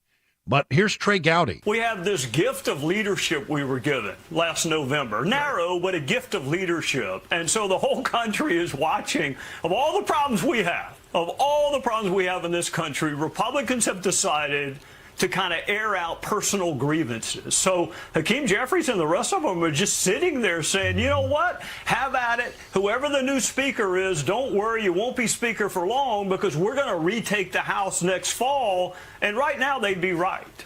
There were only 8 Republicans. 8 sided with the Democrats 4%. To change the speaker. So how in the world do you govern that gallery of rogues? And whoever they go to this next time is still going to have a narrow majority, absolutely, a Democrat-controlled Senate, and a Democrat in the White House. You'll have a new face, and nothing else will change except the 8 people, the 8 images you put up will become famous. And that's what Republicans crave. They crave fame. While Democrats change the country, Republicans crave fame. So congratulations, you got it. Right. Fame in the minority is what you'll have. Here's Newt Gingrich. Well, first, I think it's a very sad day because I think Kevin McCarthy is one of the most talented leaders I've ever worked with. I think that he accomplished an amazing amount for having a small majority and having to take on both the Senate and the White House. And I think this is really a tragic outcome. This was a leader who both gained seats in 2020, gained seats in 2022, increased the number of women members, increased the number of veterans, increased the number of minority members, and he had a vision for a better future. And let's be clear here, Sean. If the University of Georgia Bulldogs, who are the #1 team in the country right now, if you started a game and 4 of the members of the offensive squad decided they were actually on the Alabama side and began tackling your own people, you probably get them off the field. Well, think about what we saw today. 4% decided they were so morally superior, so intellectually pure, so patriotically better, that they would side with the Democrats, and that's what they did, in order to defeat the entire Republican House caucus. 96% of the Republicans voted for McCarthy. 4% voted against him. From my position as a longtime Republican activist, they're traitors. All 8 of them should, in fact, be primaried. They should all be driven out of public life. What they did was to go to the other team to cause total chaos. We ought to be focusing on Biden. We ought to be focusing on the economy. We ought to be focusing on the border. Instead, you're going to get a week or 10 days of the media focusing on Republican disarray. It's an astonishingly destructive behavior by a handful of egocentric people who think they're superior to 96% of the conference. Now, there was only one member from the Tennessee delegation, the Republican caucus, Republicans who serve in the House of Representatives and represent the state of Tennessee, who voted with Matt Gaetz. It was Tim Burchett, the 2nd Congressional District, and he was on Fox and Friends this morning, and boy, it got scrappy. So you said part of the reason you voted like that is because you felt he was mocking you, correct? So it's personal. And that's not accurate, and that's any of that. I asked him about the 6 weeks off. I asked him about why we didn't have a term limits bill up, and continued on down the line, and it was always not his fault. You know, leadership has responsibilities. The buck stops somewhere, and in the House of Representatives, it starts at the Speaker's office. And clearly that's not happening. And clearly, you don't want to continue to make excuses for him. But the truth is his approval rating around the country was not very high. And I don't represent the people of Congress. Right, I represent the people in Tennessee. I got it. What do you think it's going to do for the Republican Party and chances of holding on to leadership in the majority when it looks like you're the ringleader of a circus led by Matt Gaetz, who likes to blow things up but not offer any new ideas? Are you happy following Matt Gaetz? Is that your leader? I'm not following Matt Gaetz. I made my own decision. I didn't ask Matt. But if Matt for his Gaetz didn't approval. challenge, you weren't going to challenge. Do what? If Matt Gaetz didn't stand up, you weren't going to challenge. You know that. I believe I would have. Oh, come on. Please. You were praying about it 1 minute. The next minute, you're going to lead an insurgency? So you don't think that praying about it's important? Is that what you're saying? One minute you're praying about how you're going to vote with Matt Gaetz. And the next minute you're going to lead an insurgency? Listen, you got a predetermined answer to everything. I have an opinion about what's going on. Do you have an opinion too? And you talk over me every time I try to make a point. All right, make your point. The point is that we're $33 trillion in debt. This speaker was woefully lacking in leadership skills. He always placed the blame somewhere else. America is going to be better off with new leadership, and that's the bottom line. And who is it? Well, possibly could be Steve Scalise. It could be Elise Stefanik. It could be Roger Williams out of Texas. It could be Mark Green out of Tennessee. So they all supported Kevin McCarthy, including the most conservative guy I know, Jim Jordan. Why are you smarter than Jim Jordan and the 210 plus Republicans? Why are you smarter? I represent my district, brother. And why are you smarter than me? You're condemning me because I stand up on my own, and that's I'm not what condemning I do. you. I'm questioning you. You don't like being questioned? You're the line of questioning is very negative, and you know that, and I know that. When this is all over with, and we have a new speaker and we're running smooth, let's have this conversation again. When you deny that there's a problem, in this dysfunctional Washington, brother, then you know there's a problem. You can't get past there's a problem? You can't get past the fact we take in $5 trillion, we spend $7 trillion. And leadership seem to be okay with that. I'm fascinated the way you blame Kevin McCarthy that you're $33 trillion in debt, but you're going to get a new leader, and I'm sure he's going to solve everything. Well, I'm surprised that you give him full credit for all the successes that we've had, because I could say it for 9 months. I don't think you should take all the blame. Well, why are we backing it up? We had 9 months exactly. That's a great point. Why did we wait 9 months to do something about the wall, something about the budget, something about, well, we never did anything about term limits, which we promised the American public. I watched him for an hour and 15 minutes. He was doing an awful lot, but not enough for you. Tim Burchett, Congressman, thanks so much. Thank you, brother. It's been a pleasure. All right. Well, I mean, that's about 3 minutes of really going back and forth at it. And so we're talking about what happened yesterday. I mean, do you agree with Burchett, or do you agree with some of the others? By the way, I got a message that said, "Hey, can we get Mark Levin to be speaker?" Yes, you could. I mean, you can pick a speaker from outside the House of Representatives. I don't think Trump. I don't think he's all that interested in it. So I don't think that's going to happen. You could pick Levin, but I want you to know Levin. If you've been listening to Mark Levin, you know he is fired up. He does not like Matt Gaetz and what he did. He's very strong on it. I see you shaking your head there, Mason. You've listened to him a little bit on the way home, I'm gathering. I have, yeah.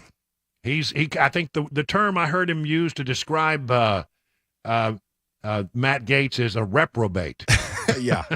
That was one of the adjectives that was used that I remember. So, look, I just don't think it was a particularly good moment. I think we as Republicans look like we're in disarray. The Democrats are, united. We need to be as united, and we're not at the moment. And I'm really, pretty convinced of one thing, and that is that, we may disagree a little bit here and there.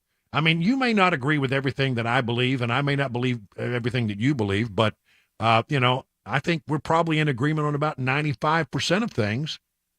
And what amazes me is that if you aren't, if in our conversations, this sometimes happens, people will say, well, Wilson, you disagree with me on this, so therefore you're a rhino. Okay.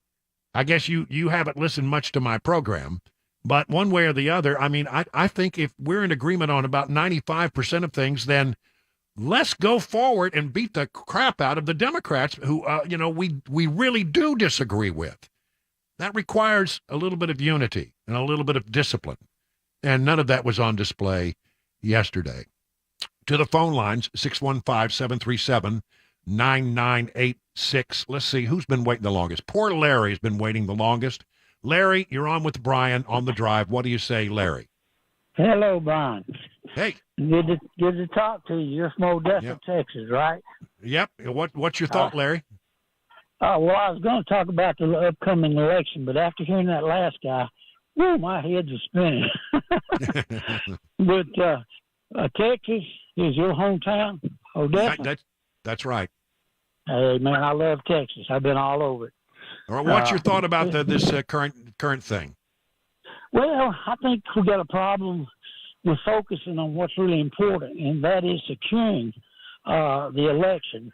The last time I think it was stolen. Everybody else I talked to thinks it was stolen, and we don't seem to be addressing the situation. We need to secure it so it's fair, and nobody's talking about that. So, well, I think I will say this. I think Republicans have focused on that, and I think they have put in place some protections that make it more difficult to do that. And I think that they have decided to change the way they go about the process of gathering votes and early voting. They've changed their minds on that in a big way. So I think things have, was it perfect? I mean, we're never promised perfect elections in America. We're promised fair elections, and there been some things that I thought, that doesn't seem fair. That doesn't seem right. Yeah, I would say that there is. My overall sense, however, is the problem with proving that there's been voter fraud is you have a very limited window to make your case between the time the votes are cast and the time that the votes under law have to be certified. And there's never enough time to do the kind of forensic analysis that you need. And once they're certified, the ship has sailed, So that's, I think, part of our problem, quite frankly. How about this? How about we go to paper ballots with serial numbers on them, and we don't use computers at all? How about I think we that's go back fine. to the basics? I think that's fine. I'd be in favor of that. Listen, Larry, I got a lot of people stacked up here. Let me move through some of these calls. How about Ray in Cookeville? Ray, you're on with Brian on the drive. Ray, hello. What's your thought about all this, Ray? Hey, thanks for taking my call, Bonehead. Brian. I appreciate it. Hey, I do disagree with you, though, all kidding aside. He needed to go. We didn't need a squishy Republican from California being the leader of the Republican Party. He's not a conservative.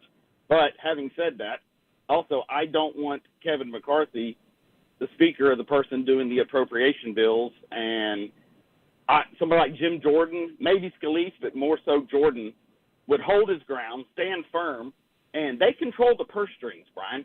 They could shut it down and not do a darn thing. And, yeah, they might lose their seat, but it's not about them. It's about us, the American people. Kevin McCarthy was not doing his job. He was pitiful. He was squishy. And I'm hearing Fox report that he allowed Pelosi to keep her office, so I don't know. Well, no, I'm going to straighten that out for you. It was not the Speaker's office. It was known as a hideaway. It was a personal space that leadership has. And as I mentioned before, if you were listening, when Nancy Pelosi took over for Denny Hastert, she afforded him the same courtesy. So, no, McCarthy took over the Speaker's office, but allowed Nancy Pelosi to keep her hideaway space. I believe you. But she shouldn't have been able to keep posters or curtains or anything. They should have sent her packing and stood their ground. Ray, that's not the big issue here. Would you agree? He wasn't doing his job. That's the big issue. He needed to go. And I'll be happy with it. So he wasn't doing. No, Ray, hold on. I don't want you to go. I want you to hang around for a minute because I have a couple of questions. Do you believe it was the proper thing to do to begin regular order and put out 12 appropriations bills? I believe that there's a lot of things. I don't know, was that his idea or was that the collective's idea? No, that was his idea. He said we're going to do this through regular order, but we need a few more days. Okay. And listen, you can make a very valid argument, and I would agree with you to say, well, they shouldn't have taken an August break. They should have stayed there. Okay, Exactly. I'm with you on that. But he was in the process of going through all 12 of the appropriations bill. I forget, 70% of discretionary spending, they'd already come up with a bill. And they would have laid it on the table at the end of the 45 days. They would have laid it on the table over the Senate, where the Senate Democrats would have looked at it like it was some kind of turd in a punch bowl, and they would have not done anything about it. It would have been on them. That's right. That's right. So I think that was the proper action, but you don't. I don't want Kevin McCarthy touching anything. You know what? Well, why? Because he is a squishy, and I'm going to say it, your favorite word, rhino. He was not a conservative at all. So what do you think I am? Glad. I don't think you're a rhino. I don't. I think on maybe some issues every now and then. What do you think Newt Gingrich is? Is Newt Gingrich a rhino? Well, I was going to tell you, but I didn't know how much time I'd have. My opinion of him has drastically changed. Do you think Trey Gowdy is a rhino? I kind of had that feeling about him all a while. He talked a big game. Do you think that Mark Levin is a rhino? I think Mark Levin is a bomb thrower. I like Mark Levin, don't get me wrong, but he screams at everybody, and he's a bomb thrower. Would you not have to admit that? Well, I think he's very aggressive about his opinions. I would agree with that for sure. Okay, right. All right, listen, Ray, thank you. Good conversation. Thank you very much. I want to move through some. I didn't mean to sound like we were cutting him off, but we've got to move forward here. I'm way over. Once again, I get so engaged in these conversations. 54 past the hour now on Super Talk.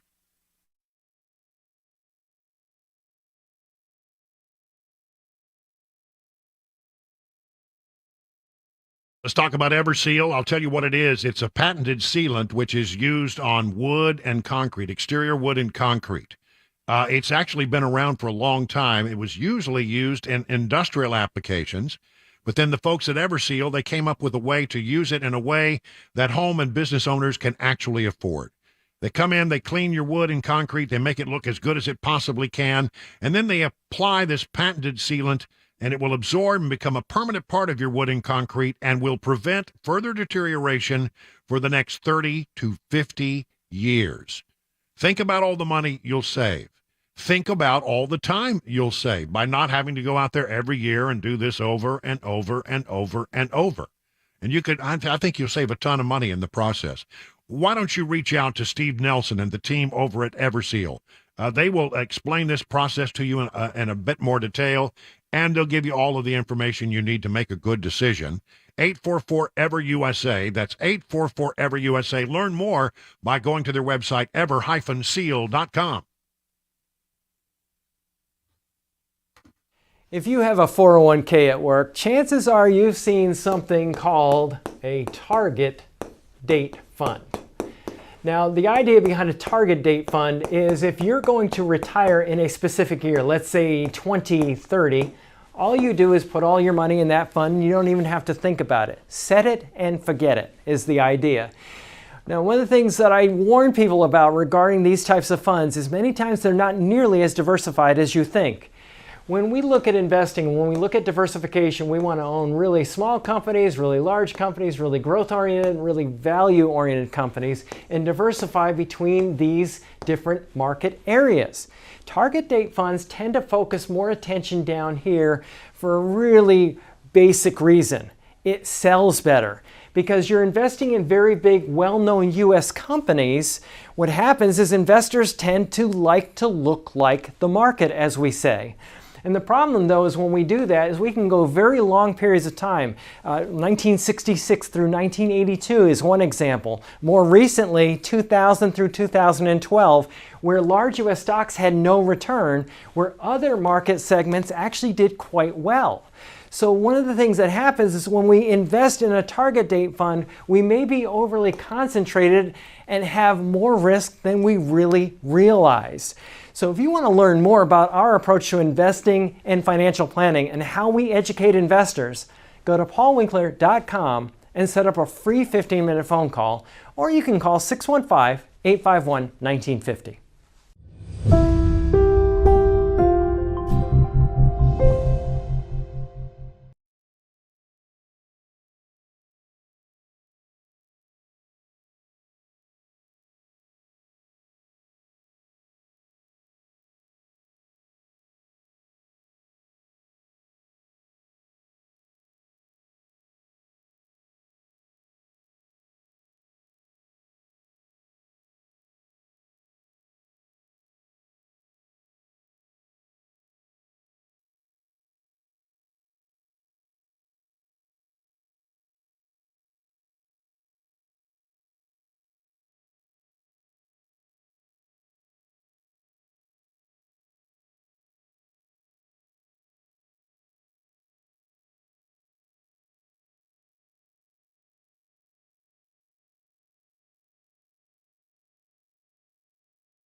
It's 5 o'clock. I'm Mac Maury with your top stories right now. 82 degrees in Nashville. Starting in our nation's capital, Republican Congressman Jim Jordan of Ohio says he's going to run for House Speaker after the historic vote yesterday to oust fellow Republican Congressman Kevin McCarthy.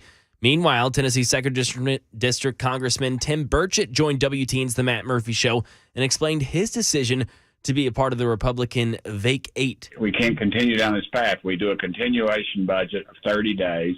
And they say, well, pass this other one, Burchett, so we won't pass another one. You know, that's like telling a crackhead, hey, I'm going to give you a rock of crack to get you off of crack. Man, that doesn't work. Burchett was the only member of the Tennessee delegation that voted to oust McCarthy. He said, right now, all we're doing is spending our grandchildren's money. The House is adjourned until next Wednesday as Republicans try to figure out the next move. And student loan news. Days after payments for federal student loans restarted, the White House announcing additional student loan forgiveness. The Biden administration says it's continuing to try and fix holes in the student loan system and deliver some form of debt relief, as the administration is announcing another $9 billion in student debt relief to another 125,000 Americans. And right now, back in the volunteer state, a former Memphis area school teacher charged with child rape involving a student is claiming she's pregnant with the victim's baby. Channel 5 in Memphis says former Covington school teacher Alyssa McCommon was free on a $25,000 bond until a phone conversation came to the attention of authorities. Prosecutors played it in court, claiming it is McCommon telling the victim, when it comes out looking like you, please don't say anything. I tried to tell you when it comes out looking like you, we don't have to talk anymore. Just please God tell me McCommon's attorney says there's limited proof that the woman in that phone conversation is his client. Ken Weaver, WTN News. And here in Tennessee, News 2 reports that 73-year-old Johnny Wayne Tucker has been indicted for the overdose death of a woman over Christmas last year. The indictment states Tucker supplied the woman with the fentanyl that ultimately caused her death around December 25th to December 27th. And fentanyl is a Schedule II controlled substance in the state of Tennessee. Tucker was booked in a Metro jail yesterday. That's the latest news. Traffic and weather next. I'm Mac Morey, WTN News.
It is 7 minutes now past the hour of 5 o'clock on Super Talk 99.7. I'm Brian Wilson, your friend. I hope I'm still your friend and your radio buddy. I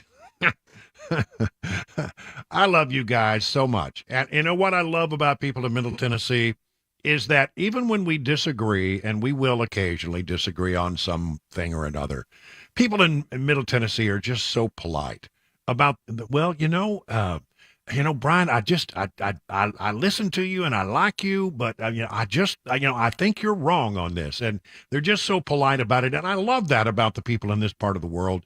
Look, we are probably going to have a difference of opinion from time to time, but I think we agree on 99.9% of things, and I think that we need to remember. What's behind us right now, as they say, is not all that important. What is important is how we go forward from this moment. What has happened has happened. It's not going to change. You can sit and we can gaze at our navels and we can talk a lot about it. And I think we have done that in the last 2 hours. But I think at some point you've got to turn and go forward. And so, I'm gonna go forward with the commitment that I'm going to take my conservative values and do everything I can to make sure that conservatives prevail against our true opponents in all of this, the loyal opposition, the Democrats.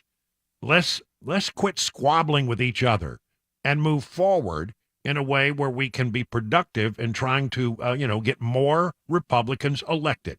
The more bodies we control, the greater chance we have of really affecting change. So, time spent squabbling, I don't think, is all that fruitful in the grand scheme of things. We need to remember who our true opponent is. And if somebody agrees with you 75, 80, 90% of the time, that person is not your opponent. Just, get over it. They're not. Okay, so we're going to move on now because I promised that we're going to do other things here. And in a moment, we'll get to Mac Morey's Wide World of Sports, and, of course, the all-important Taylor Swift update. Let's talk a little bit about this. This story, I heard about this last night, and I was so focused on the events of the day that I didn't see this story, but I want to pick it up and talk about it because it hacks me off. This really makes me mad. Criminal with 66 prior arrests shoots and kills a father of three who was on his way to a high school reunion. This story is out of Chattanooga, right, not far from here. A man with 66 arrests on his record shot and killed a father of three who was on his way to his Tennessee high school class 20th reunion on Thursday night.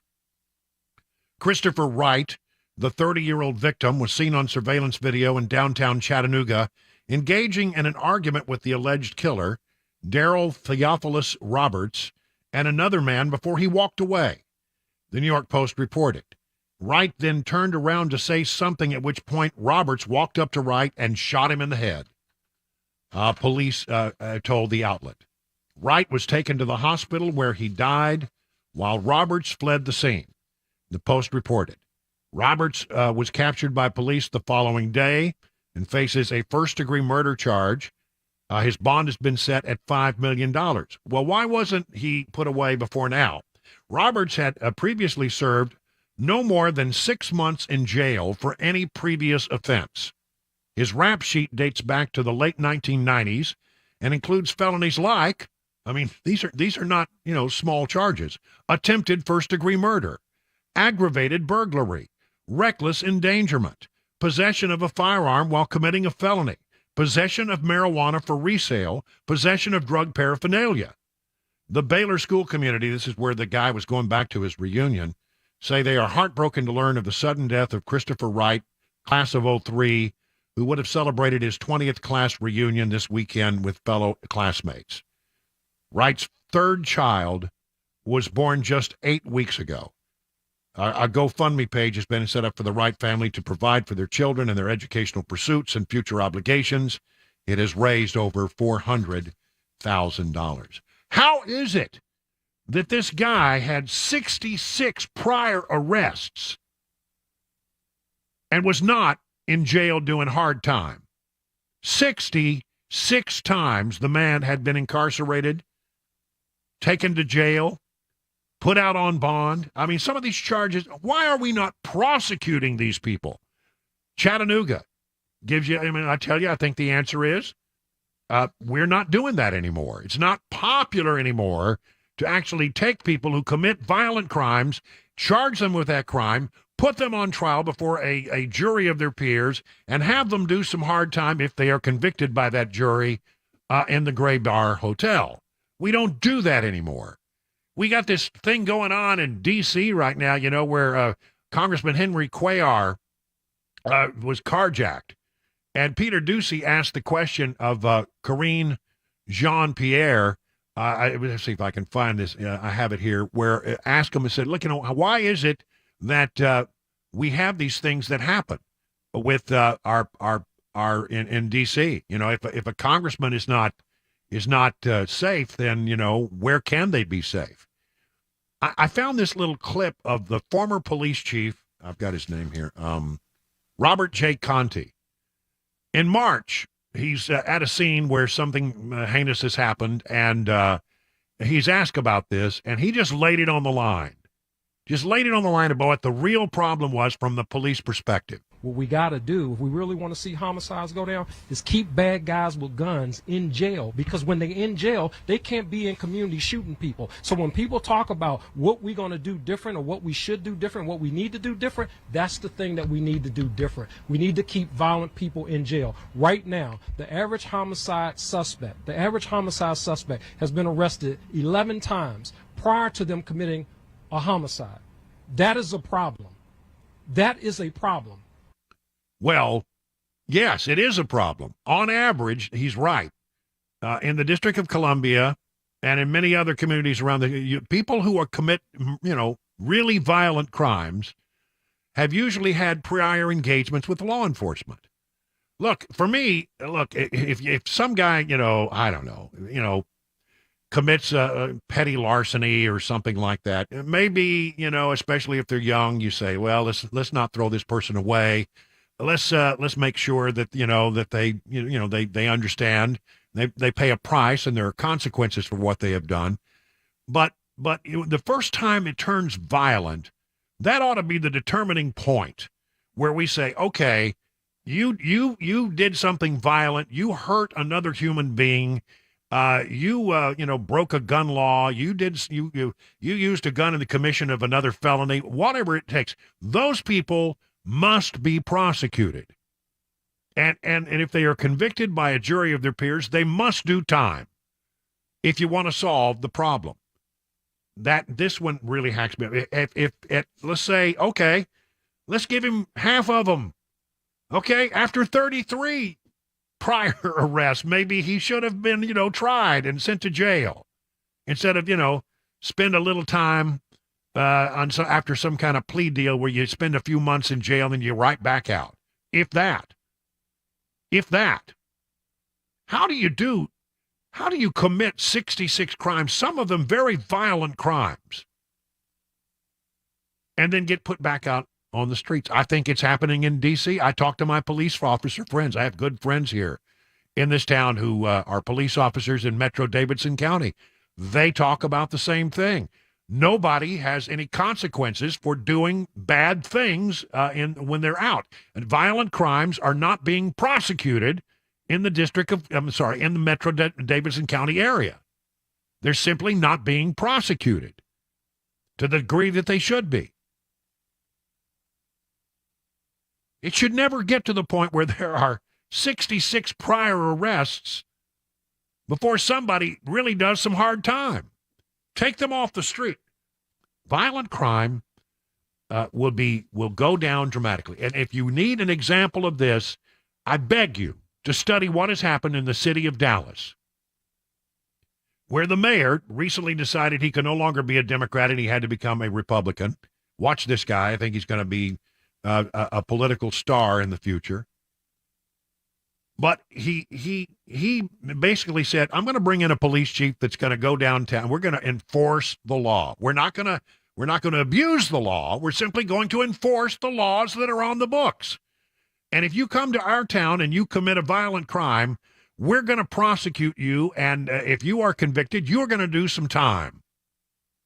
We're tired of all this nonsense about, well, we can't really put everybody behind jail because, we might hurt their feelings and, on this, that, and the other. No. Crack down on violent crime. That's the thing. The first time there's any indication that this person is headed toward a violent action, carjackings, put them in jail. Armed robberies, put them in jail. Committing a felony while carrying a weapon when you have already been told that you cannot carry a weapon, put them in jail.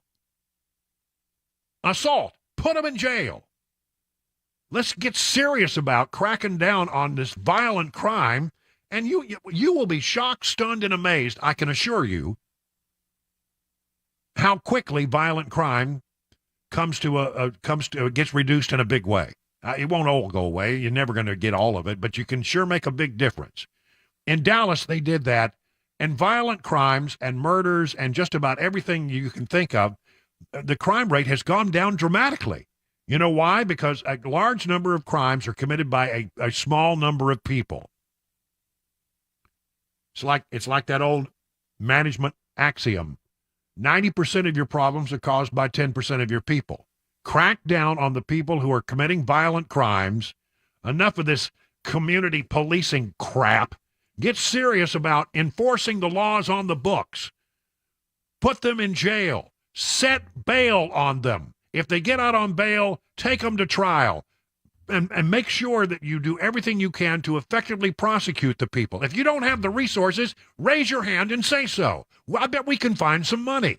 I saw where there's $2 million going to community policing to try to stop violent crime. And the mayor of Nashville, Freddie O'Connell, he's going to take that $2 million, and you know what he's going to do? He's going to hire some influencers.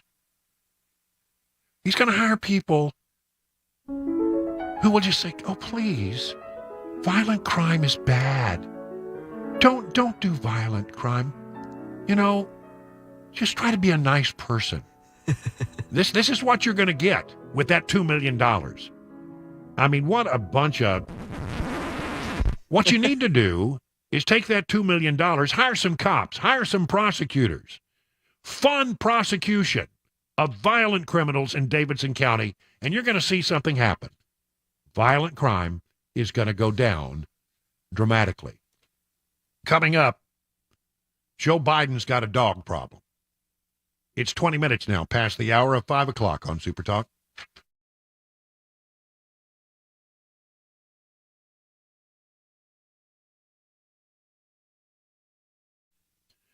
Have you heard about lab-grown diamonds? Here's a word of advice for you. Don't buy lab-grown diamonds until you talk to my friends at Genesis Diamonds.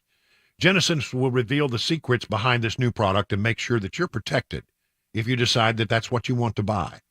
Genesis non-commissioned experts will teach you the difference between a natural diamond and a lab-grown diamond so you can make the smart, informed decision. One important fact you will learn is how some jewelers are grossly overcharging for lab-grown diamonds. There are some insane markups going on, and you need to be aware. At some stores, they are selling 4-carat round lab-grown diamonds, stud earrings at around $9,000. At Genesis, you can get them for about half that price with better quality diamonds. That's right, I said half the price. Bottom line, you need to get informed. You need to get a second opinion. You need to be careful and be an informed consumer. And that's what Genesis promises. They are transparent. They will teach you all you need to know to make a smart buy, just like they've always done. Genesis Diamonds, your trusted advisor when it comes to the complex world of diamonds. 2 locations, Green Hills and Cool Springs. They are the official jeweler of the Tennessee Titans.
More aid to Ukraine could be in jeopardy with all the chaos going on in the House. Some local Tennessee House of Representatives news. Plus, it's Fat Bear Week. That and more, 5:30, Super Talk 99.7 WTN. Now past the hour, and you know what time it is? It's time that we're going to have this fan favorite, this thing that we like to call Mac Maury's Wide World of Sports. Spanning the globe to bring you the constant variety of sport, the thrill of victory, and the agony of defeat. It's time for Mac Maury's Wide World of Sports, and now here is the host of our program. You know him, you love him, you can't live without him. It's Mac Maury. Wow. There you go. Can't live How are without you? me. Dang, a lot of people are relying on this segment. Okay. I didn't know the pressure that's rising. No, Okay. there's a lot of pressure people are expecting. All right, so what's our topic of the day there, Mac? Well, I figured since it's only been a couple days since we talked about it, we might get back on the train of this, Taylor Swift, Travis Kelce mayhem. As there is another. I saw somebody on Facebook said I've been marked safe from caring about the Taylor Swift, but I mean people do care because obviously there's a lot of people out there who love Taylor Swift and are sort of infatuated by this. I mean, what's the very latest on it? Because I'm getting the sense that that some people that are in that booth, that what do you call it? The area where they were all sitting, Taylor and all the other. Oh yeah, those press box Yeah. Well, they're up there in the booth, and some people don't seem to be real thrilled with Taylor's presence there. Yeah, some people are starting to say, okay, well, you keep showing her. I mean, play-by-play commentators are trying to work in, Swiftie puns with, song titles. It's like, okay, well, it's a primetime football game.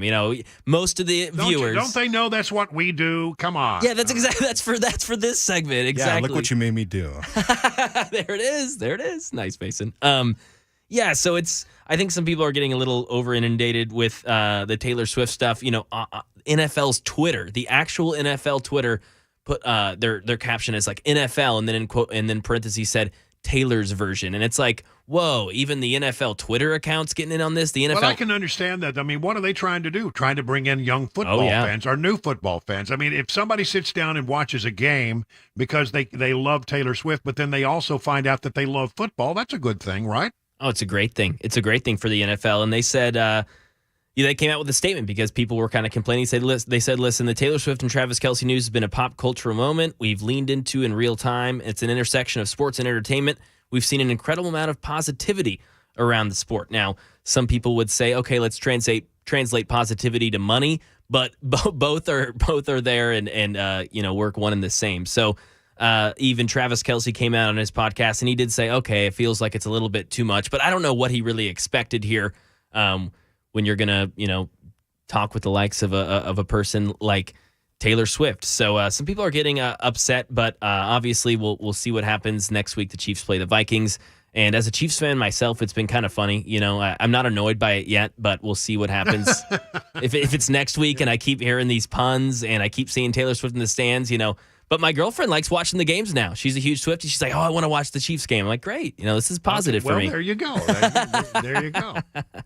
I'm glad y'all are having some quality time. Exactly. I was like, if this what's what it takes to get you to watch some football with me, then I'm all for it. So, and then in other news, sports news, Brian, we've got the MLB playoffs just started on Sunday, I believe, and or Saturday. I'm not the hugest MLB guy. But we are in the wild card round, which I think is always super fun. These are short series. So you just had the Rangers beat the Rays today, 7-1. So the Tampa Bay Rays season is over.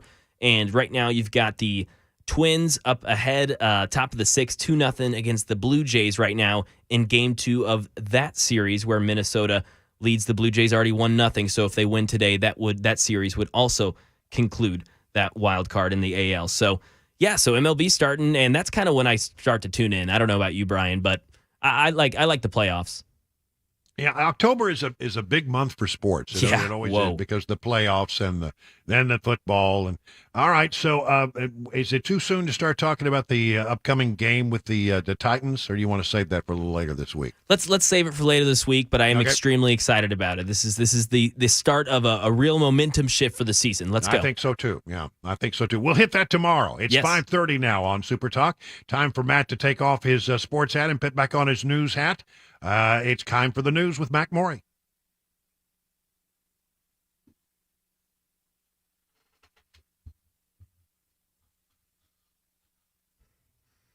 .5:30, I'm Mac Morey with your top stories right now.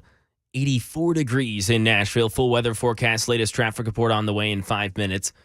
More aid to Ukraine is in jeopardy with no House Speaker in place, and the president is worried about what will happen when Republicans choose their next leader. Andy Field. President Biden has repeatedly said U.S. and NATO security is at risk if Congress does not pass more aid to Ukraine. There are a majority of members of the House and Senate in both parties who have said that they support funding Ukraine. Representative Jim Jordan, not one of them, and he is running for House Speaker. The most pressing issue on Americans' mind is not Ukraine. The Ukrainian aid was not in any version of a House Republican budget. And the House is adjourned until next Wednesday. Republicans trying to figure out the next move. Here locally in the House of Representatives in Tennessee, most of Nashville officially has their state representative. As of this morning, District 51's Representative Afton Benn was sworn in. She's the youngest woman in the Tennessee House of Representatives, 33 years old. Bill Beck was the previous representative of District 51 before passing away from a heart attack. Ben grew up in Knoxville and has lived in East Nashville for almost 10 years. And it's Fat Bear Week. The annual event run by the National Park Service was almost a bust due to the looming government shutdown, but now it's game on for the brown bears in the Katmai National Park and Preserve. In addition to fun, the event is also used as a learning tool for teachers and students. Here's Michelle Franzen. Get those brackets out. The tournament-style Fat Bear Week contest is as wide open as bears waiting to feast on fatty Alaskan salmon. Online voting has started for the annual competition, where you get to weigh in on the fattest bears in Alaska. A dozen contestants are featured, with photos posted showing them packing on the pounds, beefing up during the salmon run, and ahead of hibernation. Favorites like Otis are back, but facing some big competition. There are bear cams that keep watch in the park, and the contest runs through next week. And that is the latest news, traffic, and weather on the way. I'm Mac Morey, WTN News.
Let me tell you about the folks over at Busy Bee. I love the folks at Busy Bee. You know, if you've got a problem with your air conditioning, your heating, and this time of year, it could be either one. In fact, it's going to be a little cooler as the week progresses. So if you find that your air conditioner's not getting it done or your heater's not getting it done, call them at 615-775-7833. They'll buzz right over and they'll take care of your problem.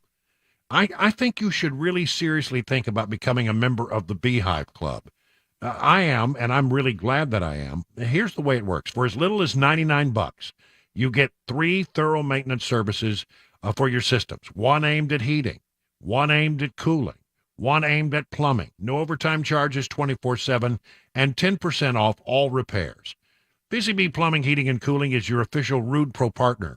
For satisfaction guaranteed, why don't you call the folks at Busy Bee Heating and Cooling? Here's the number, 615-775-7833, or online at busybehvac.com, and tell them that your friend and radio buddy, Brian Wilson, sent you.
"38 minutes now past the hour of 5 o'clock. I thank you for listening to The Drive here on Super Talk 99.7. I am your friend and radio buddy, Brian Wilson, until about 7 o'clock, where we turn it over to Mark Levin, and then he carries on. And he does. A lot of times he carries on and on and on. I love Mark. I do. I truly do. Talking a little while ago about crime and how this case out of Chattanooga, which just crawls all over me, just makes me so angry. How the guy was charged with 66 different arrests, some of them very violent, and still was out. Didn't do any significant time in prison, and ends up shooting and killing a guy.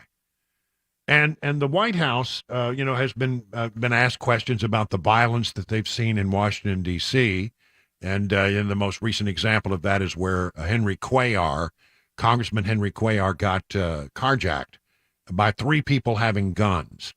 And this came up at the White House briefing. I couldn't find the clip a moment ago, but here it is. Steve Doocy asking Karine Jean-Pierre about this. If a member of Congress is not safe on the streets of the nation's capital, who is? Look, we're grateful and relieved that the congressman is unharmed. We understand what communities are going through across the country, not just in D.C.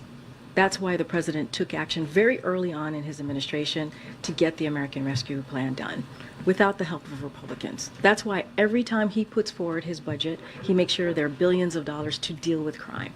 That's just a fact. All you got to look is what the president has been able to do this past 2 years. There's always going to be more work to be done, but the fact is the president has taken action. Well, yeah, you can take action, but not the right kind of action to solve the problem. I mean, a lot of the things that have been approved by this administration aren't really, I think the things that would solve the violent crime problem, because they don't believe in holding people accountable for their actions. They don't believe in taking people who are violent offenders and taking them off the streets and sending them to trial, and if convicted by a jury of their peers, requiring them to do a decent stint in the Gray Bar Hotel. They don't do that. No, their money is all for feel-good things, community policing things, and like the $2 million that Metro got. $2 million, in feel-good money. We're going to have influencers who are going to talk about, crime, and don't do crime. Crime is not good. If that's your idea of effective use of taxpayer dollars, then you and I have a very strong disagreement. Doocy also held Karine Jean-Pierre had some questions about the dog Commander. Commander is the president's German Shepherd, his second German Shepherd, which the first one got thrown out of the White House because he had a kind of, what was it? I forget his name. I forget what the dog's name was, but he had a real penchant for biting people. Now this second dog, Commander, has actually, there are 12 now, not 11. It was 11 the other day. Now there's another one that's been confirmed. 12 instances where that dog has reached up and bitten someone. And so it came up at the briefing, how many times are you going to allow this dog to bite someone? If a member of Congress is not wrong safe. one. Here we go. This one. There are some new pictures of Commander Biden biting a staffer again. How many times has that dog bitten the Bidens? I would refer you to the Secret Service and also the First Lady's office. Okay. It's the 12th known incident of this dog biting a White House staffer. A lot of times when that happens, there's a lawsuit. Isn't the president worried about getting sued? I would refer you to the Secret Service or the First Lady's office. If you or I had a dog that bit somebody once, there would be repercussions. This dog has bitten people a total of now 12 confirmed times. Some of them, the injuries have been quite serious, and the dog has had to has gone remedial training, but it didn't do any good. Some of the people that have been bitten have had to go to the hospital for treatment. Some of them Secret Service agents, some of them people who are just responsible for handling the dog because, well, the president doesn't have real time to handle the dog. If my little Grogu, first of all, she's such a sweet girl. Oh, she would never bite. Occasionally we get to roughhousing and throwing the ball around and she gets a little rambunctious, but how can you not love that little dog? It's so cute. She's adorbs. She's adorbs. But if my dog bit someone, stop that. I can't concentrate. If my dog bit someone, then Grogu would be history. She'd be, sent off. We just don't tolerate that. We have sort of a one-bite policy. You get bit. If you bite somebody, it's over. You're going to have to do something about that dog. So, I don't understand how it is that a dog, just because it belongs to the president of the United States, is allowed to repeatedly bite someone, not once, not twice, but 12 times now that we know of. And then the question was, well, How many times has it bitten the Bidens? Well, she didn't have an answer for that. Reach out to the First Lady's office, which is just her way of saying, we're not going to tell you. Staff member Dale Haney, age 71. I didn't know there was anybody working at the White House at that age, but apparently they are. 71 years old, was playing with the dog and got bitten. The images of the Daily Mail show the dog sinking his teeth into the arm of Haney, the superintendent of the White House grounds, in the White House gardens on September 13th. The moment was captured not by White House photographers, but a tourist who happened to be, I love this, in the White House gift shop, unwittingly caught the bite on camera while taking pictures of the dog. The visitor, who asked not to be named, recalled, "I was just wanting to take pictures of the dog. It's the next best thing to seeing the president. After all, he's playful. He's a good-looking dog. I only realized he'd actually been bitten, the groundskeeper who was out there with him, and I saw the picture with his teeth quite clearly around the man's wrist and arm." Wow. Hain, who has worked at the White House for more than 50 years, often walks presidential pets on the grounds, starting with Richard Nixon's Irish setter, Timahoe. Probably had some responsibilities for, the ever-lovable Barney. A photo agency issued a picture of him walking Commander in August last year. The attack has come to light just days after the report surfaced that the presidential pet bit of Secret Service agents last Monday in an incident that required the agent to seek medical attention.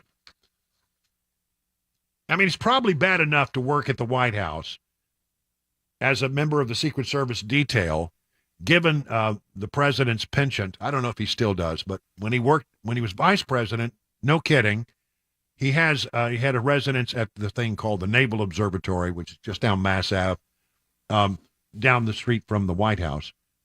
And the word was, and nobody ever really challenged it, that the vice president at the time liked to go skinny dipping in the pool. And it was quite a thing because there were female agents on the detail, and apparently he didn't care. That's what I mean. That's never been refuted. As far as I know, that is true. Bad enough that you have to put up with that, but then you got a dog that bites everybody. I think maybe what happens here. I got bit by a German Shepherd one time. I remember it was a police dog. It was trained to bite, and so it was sort of a beautiful dog. But I went over to look at, my friend was a police officer, got her dog. I went over to see the dog because I was real excited, that she was getting to be get a dog, a police officer, and was going to get her own dog. And I reached down and grabbed the dog's toy, hard rubber toy that you throw. Well, the dog didn't wait for me to throw it. The dog just clamped down on my hand as I held this hard rubber thing in my hand, and I got bit pretty good across my right hand before I could throw it. Boy, I wonder if that's what happens. Ever had that happen? Absolutely. I had it growing up. I had the biggest fear of dogs because of a situation like that. Growing up, we went over to a friend's house. They had a German Shepherd, just being really, really playful. I had never been around a dog that big before. I was probably 5 or 6. Yeah. And tackled me. And I had its toy in my hand and I wasn't giving it to him because he kept coming after me and it was scaring me, and bit right on my hand as well. And I was like, I need a break from dogs for a while.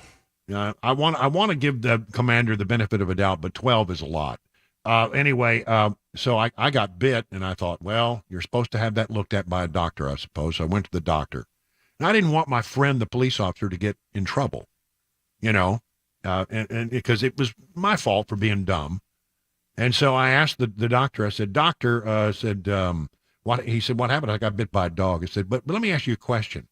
Before I go any further, we have this doctor-patient confidentiality, right? He said, yeah.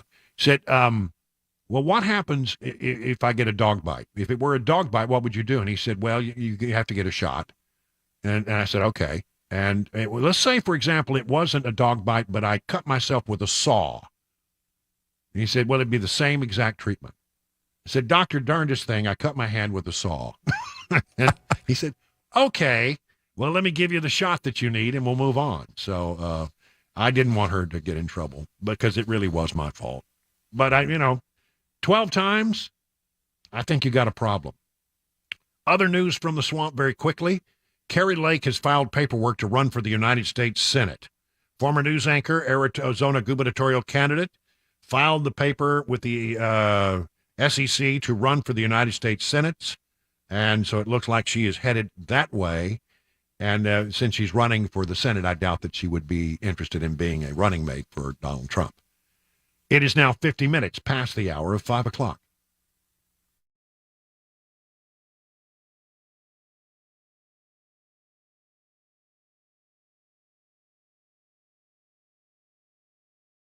If you have a 401k at work, chances are you've seen something called a target date fund.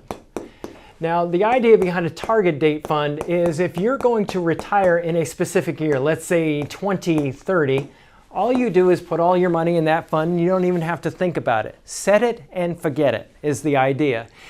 Now, one of the things that I warn people about regarding these types of funds is many times they're not nearly as diversified as you think. When we look at investing, when we look at diversification, we want to own really small companies, really large companies, really growth-oriented, really value-oriented companies, and diversify between these different market areas. Target date funds tend to focus more attention down here for a really basic reason. It sells better. Because you're investing in very big, well-known U.S. companies, what happens is investors tend to like to look like the market, as we say. And the problem, though, is when we do that, is we can go very long periods of time. 1966 through 1982 is one example. More recently, 2000 through 2012, where large U.S. stocks had no return, where other market segments actually did quite well. So one of the things that happens is when we invest in a target date fund, we may be overly concentrated and have more risk than we really realize. So if you want to learn more about our approach to investing and financial planning and how we educate investors, go to paulwinkler.com and set up a free 15-minute phone call, or you can call 615-851-1950.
The latest on the House of Representatives after Kevin McCarthy was voted out. We hear from Tim Burchett, who was one of the 8 Republicans voted that side. A fatal crash in Tennessee.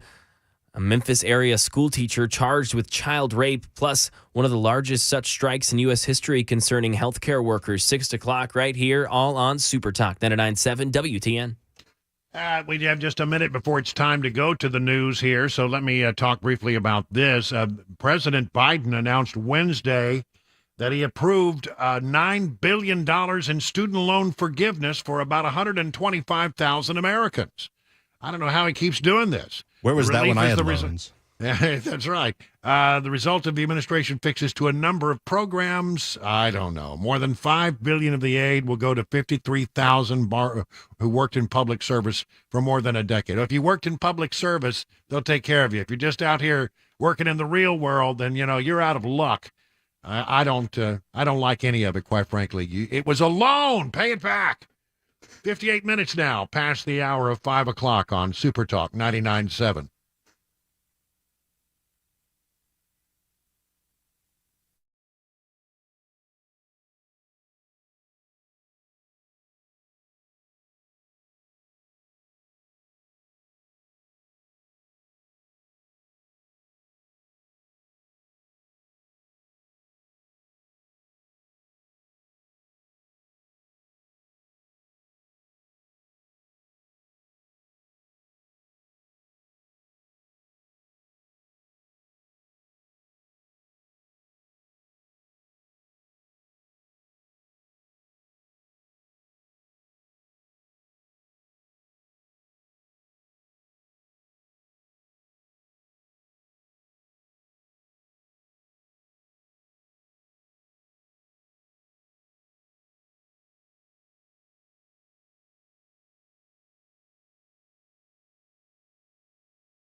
Six o'clock, I'm Mac Maury with your top stories. 80 degrees right now in Nashville. Latest forecast and traffic report on the way in 5 minutes. Starting in the nation's capital, Republican Congressman Jim Jordan of Ohio says he'll run for House Speaker after the historic vote yesterday to oust fellow Republican Congressman Kevin McCarthy. And meanwhile, Tennessee's 2nd District Congressman Tim Burchett joined WTN's The Matt Murphy Show today and explained his decision to be a part of the Republican vacate. We can't continue down this path. We do a continuation budget of 30 days, and they say, well, pass this other one, Burchett, so we won't pass another one. That's like telling a crackhead, hey, I'm going to give you a rock of crack to get you off of crack. Man, that doesn't work. Burchett was the only member of the Tennessee delegation that voted to oust McCarthy. He said right now all we're doing is spending our grandchildren's money. The House has adjourned until next Wednesday as Republicans try to plot their next move. A fatal crash in Tennessee. 2 people now dead after a 3-vehicle crash in Pulaski. It happened this morning. 20-year-old Ashton Michael Geiger of Indiana and 83-year-old Charles Jenkins of Tennessee were both killed in this collision. Geiger was driving at a high rate of speed going south on South 1st Street when he ran a red light and hit Jenkins and another driver, and that other driver was only injured. Right now in the Volunteer State, a former Memphis area school teacher charged with child rape involving a student is claiming she's now pregnant with that victim's baby. Channel 5 in Memphis says former Covington school teacher Alyssa McCommon was free on a $25,000 bond until a phone conversation came to the attention of authorities. Prosecutors played it in court, claiming it is McCommon telling the victim, "When it comes out looking like you, please don't say anything." I tried to tell you when it comes out looking like you. We don't have to talk anymore. Just please God tell me you're not going to say anything. I'll never speak to you again. McCommon's attorney says there's limited proof that the woman in that phone conversation is his client. Ken Weaver, WTN News. And 75,000 healthcare workers are on strike today in the largest strike in U.S. history. Alex Stone.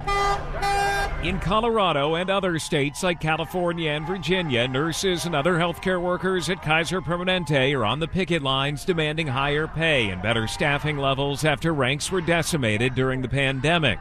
Michael Ramey is an ultrasound tech in San Diego and says they've made it clear what they want. Kaiser would invest in their staff here and make an investment in the patients. Kaiser says it is continuing to bargain even during the strike and that its hospitals and offices remain open with contract workers. And that is the latest news, traffic and weather on the way. I'm Mac Morey, WTN News.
Good evening, everyone. 6 minutes now past the hour of 6 o'clock on Super Talk on this 4th day of October, which I used to call National CB Radio Day.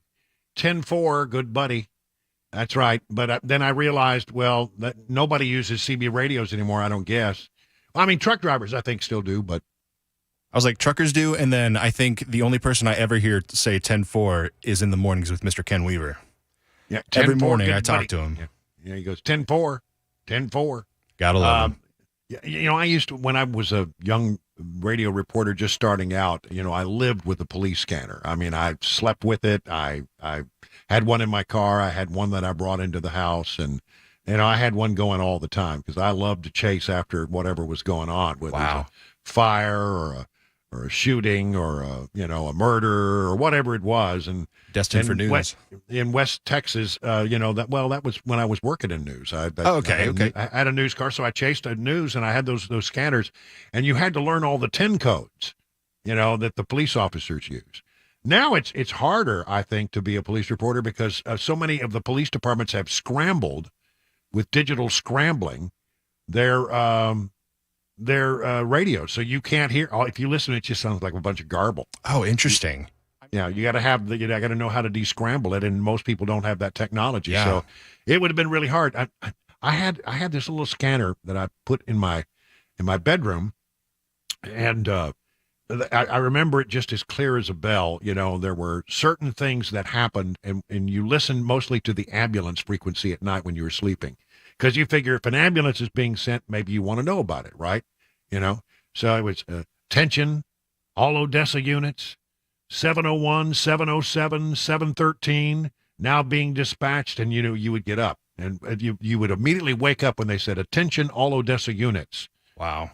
And then, then if it was good, you would get up and chase news in the middle of the night. If it was not good, you just went back to sleep.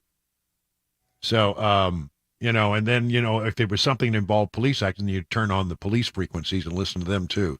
Just bouncing back and forth from the different systems. systems. I mean, scanners were how we got a lot of our news in a small town. When there's a big fire here in Nashville, it's news. But when there's a big fire in a small town, it's bigger news because there's not as many things that otherwise happen. So you cover a lot of that stuff. Yeah, I loved it. I thought it was great. But 10-4 was the same as saying Roger. I forget some of the other 10-7, 10-8, 10-9, 10-10. 1050 was a major car accident. I've seen a couple of those in my day. Sometimes they would say it's a major 1050. Wow. Yeah. So you knew you had pretty much had to get up then. Well, anyway, long enough. Trip down memory lane for no apparent reason. Let's talk about this. I talked a lot earlier in the show about my opinion regarding what happened yesterday. I mean, as it was going on, it was all about, here's what's happening and here's what's going to happen next. And it was all sort of play-by-play of what was going on. And it was history being made and really, tremendous, to try to be able to cover that in real time. And I loved it. But then I got to thinking, well, I haven't really told you my opinion about what happened. So I spent the first 2 hours of today's show telling you about my opinion. And now there are new developments that I want to make sure you're caught up on. I spent a lot of time today on the phone talking to members of Congress that I know who are Republicans to get sort of a sense of what happened last night after they ousted McCarthy as Speaker. And what I did was I called them up and said, what was that conference room like? Because I thought as angry as people were, I thought, they're going to get in. Somebody's going to get into a fist fight. They're that angry. I thought somebody would come out of that conference meeting with a bloodied nose or a black eye, But as it was explained to me, they all gathered. The Republicans all gathered. Democrats went over in their room. Republicans went into theirs, and they started talking about what happened. And before anything really could get started, McCarthy asked the acting speaker now if he could speak to the caucus. And out of courtesy, they said, sure. And McCarthy, the first thing he did was sort of take his name out of running or consideration for any future votes. Because there were some who wanted to go back in there and fight again to try to get him reinstated. And he just simply said, no, I was the 55th Speaker of the House of Representatives, and I I don't really want to be considered. So it's time for somebody else to take the reins. And that apparently took a lot of the vitriol out of the room. A lot of the anger sort of calmed at that point. And then he very quietly talked about how great it was to have served them and what an honor it was. And he spoke in very soft tones. And I'm told that by the time he finished speaking, there was a rousing a round of applause for McCarthy, and also sort of the anger in the room had dissipated. And so, what did they do? Well, I don't know what they talked about. I talked about, well, did we stick around and try to do this tonight? Do we stick around, come back tomorrow? Ultimately, the decision was made, let's go home, come back here next week. Because, to give somebody a fair chance to run for speaker, you can't do it an hour after you got rid of your old speaker. People should have an opportunity to talk to the candidates, to ask questions and to actually hear from the people back home about what they thought, one way or the other. And so the decision was made, you can go home if you want. Now, I don't like that idea, quite frankly. I wish they had stayed. I wish they had gone and at least tried to find a speaker. There are 200, and I'm told today, 222 Republicans in the House. Here's the problem. You got to get 218 of them to agree for there to be a speaker chosen. Democrats aren't going to give you any votes. So 218 out of 222, I mean, you don't have much room there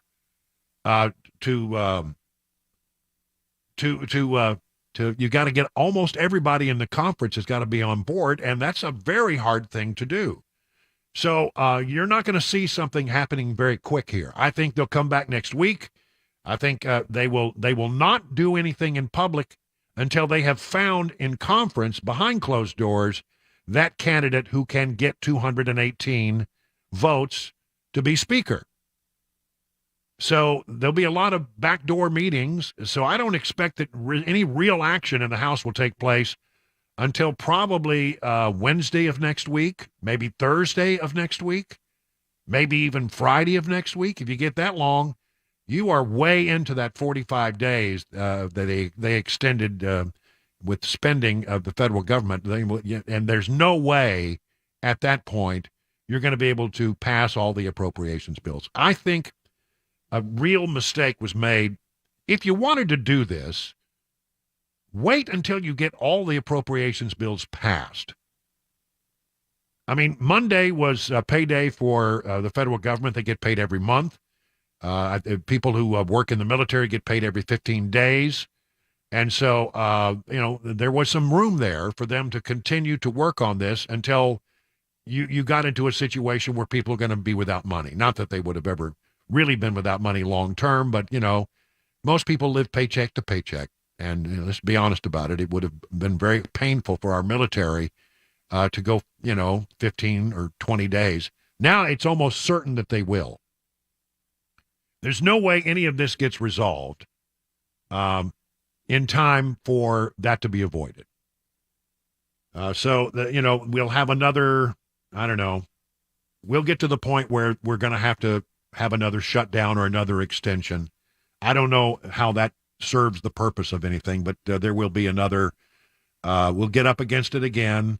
The appropriations bills that they were in the process of trying to pass cannot be passed while we don't have a speaker. You can't do anything in the House of Representatives without a speaker. So who's going to be the speaker? Let's move on to that. Jim Jordan, who a lot of people like. I like him a lot. I think he's very conservative. By the way, though, even though he's conservative, he voted to support McCarthy yesterday. His name has arisen. Probably the leading candidate right now is Steve Scalise, who's the majority leader of the House, the number 2 Republican in the House. He's well liked by a lot of people.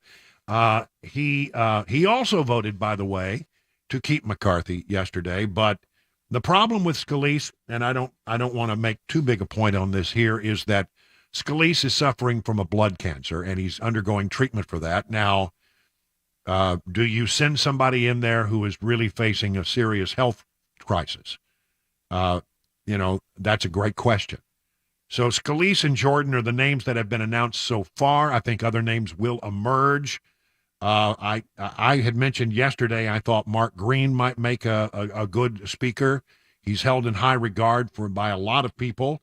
I am told that Mark Green has taken his name out of contention right now. So right now it seems like it's Jordan and Scalise. I'm told neither one right now could get to 218. They can't get there. So we probably are going to be, if it took 15 rounds to get to McCarthy, how many rounds will it take to get the next speaker, given, what has happened, what has transpired? It's hard to know. But the votes will take place starting next week. Members are already back home. I talked to members today and I asked, where are you in Washington? No, I'm already back home. There's no reason to stick around for the moment. And so there's that. Some people have talked about the possibility of Donald Trump as running for speaker. Patrick McHenry was named the acting speaker, but he can't really run the House as acting speaker. You have to be actually voted for speaker. And he's not interested in it, but a lot of people said, what about Trump? What about Trump? I don't think that's going to happen because of Rule 26. What is Rule 26? Rule 26 is included in the House Republican Conference of the 118th Congress, which was approved in January. It states that a member of the Republican leadership shall step aside if indicted for a felony for which a sentence of 2 or more years imprisonment may be imposed. Not if convicted, if indicted.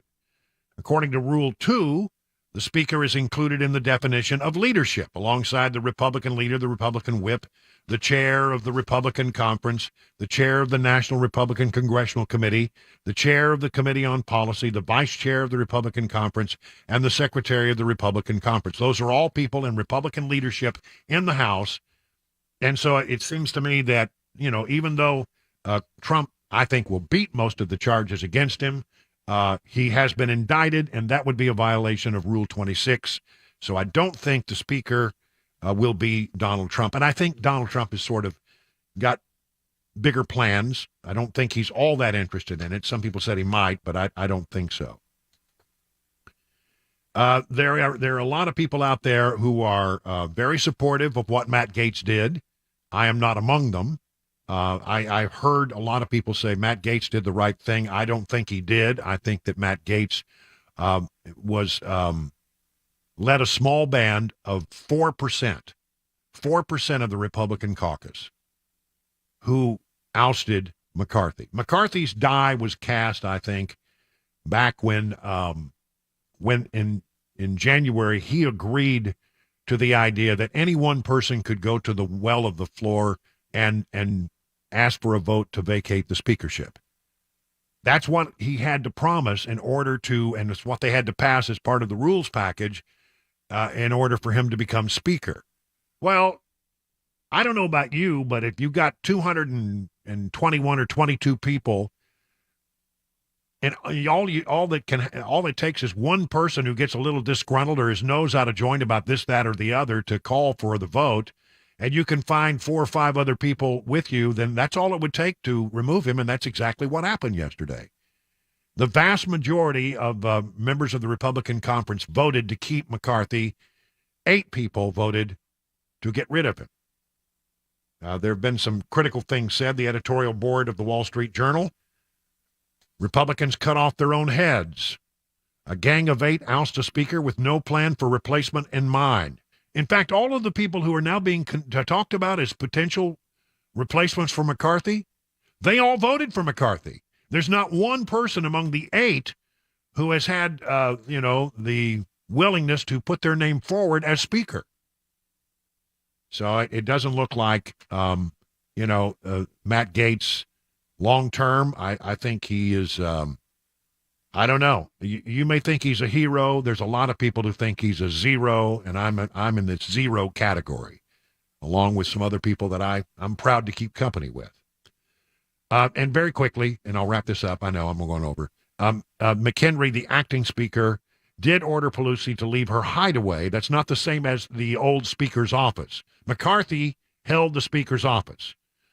Pelosi was allowed by McCarthy to keep her hideaway, which is a private space, sort of a place where she can get away from it all, and only a few people in the House have hideaways. She was told she would have to give her hideaway up, and Steny Hoyer was told the same thing.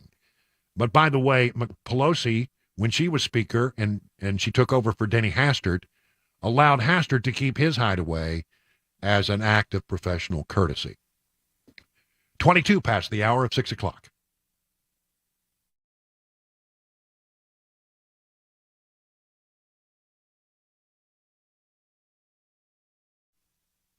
Let's talk about the Wellness Institute of Nashville. Here's the number, 615-246-5009. If you got pain in your back, your arms, your legs, your neck, you got a tingling in your extremities, that thing called, neuropathy.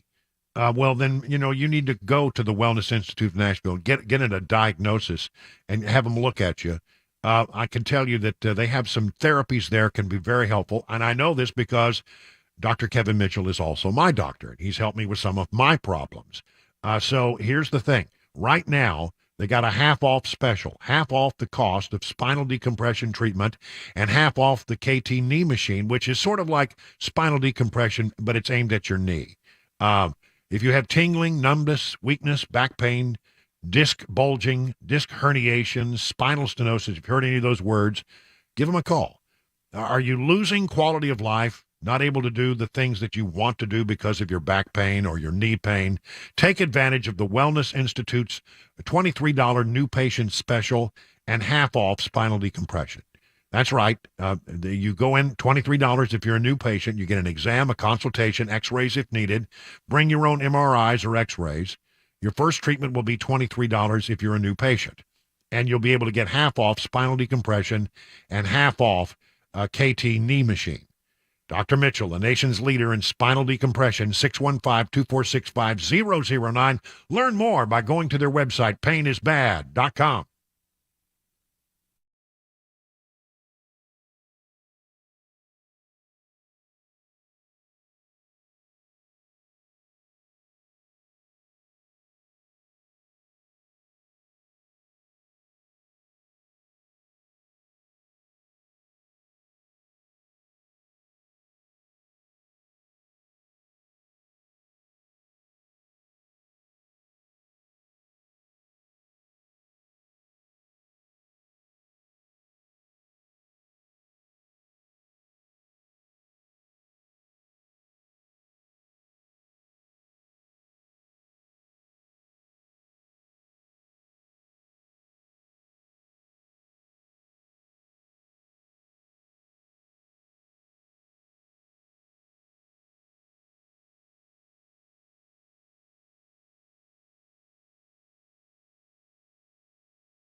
27, make it almost 28 minutes past the hour of 6 o'clock on Super Talk 99.7. Just a moment here before we go to the news with Mac Maury.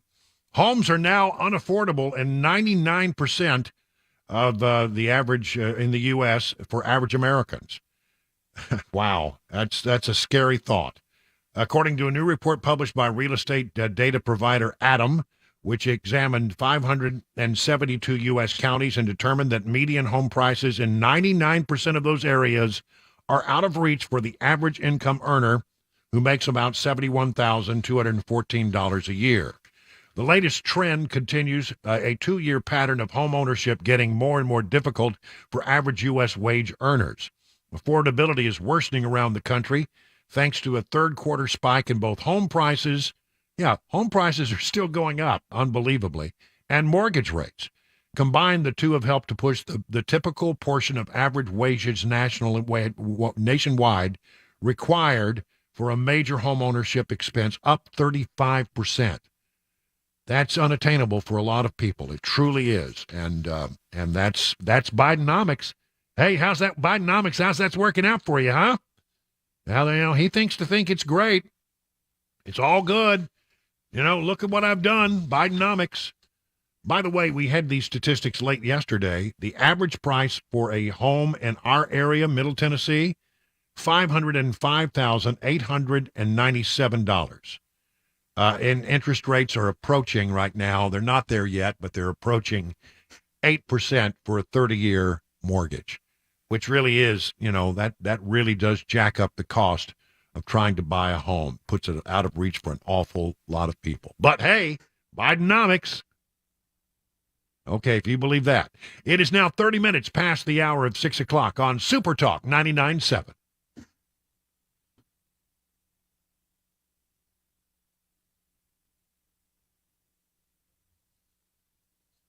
It's 6:30. I'm Mac Maury with your top stories. Right now, 80 degrees in Nashville. Latest forecast and traffic report on the way in 5 minutes.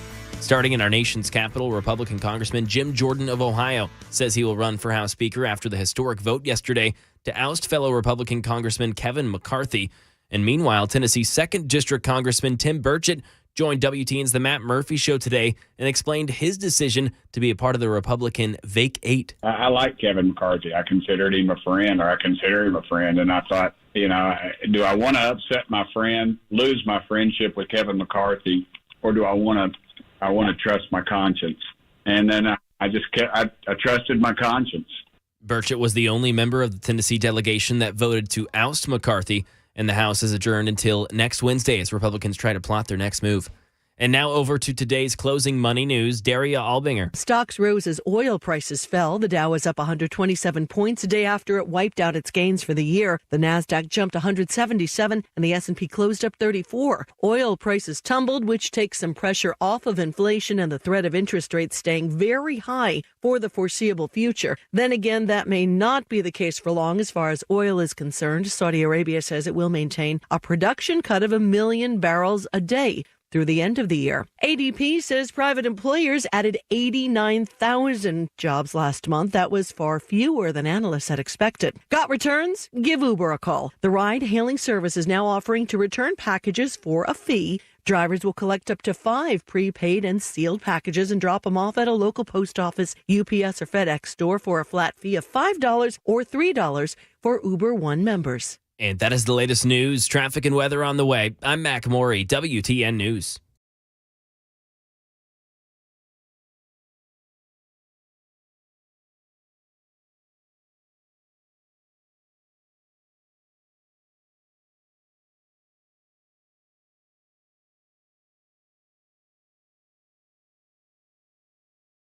From the Paul Winkler Investments WTN Traffic Center.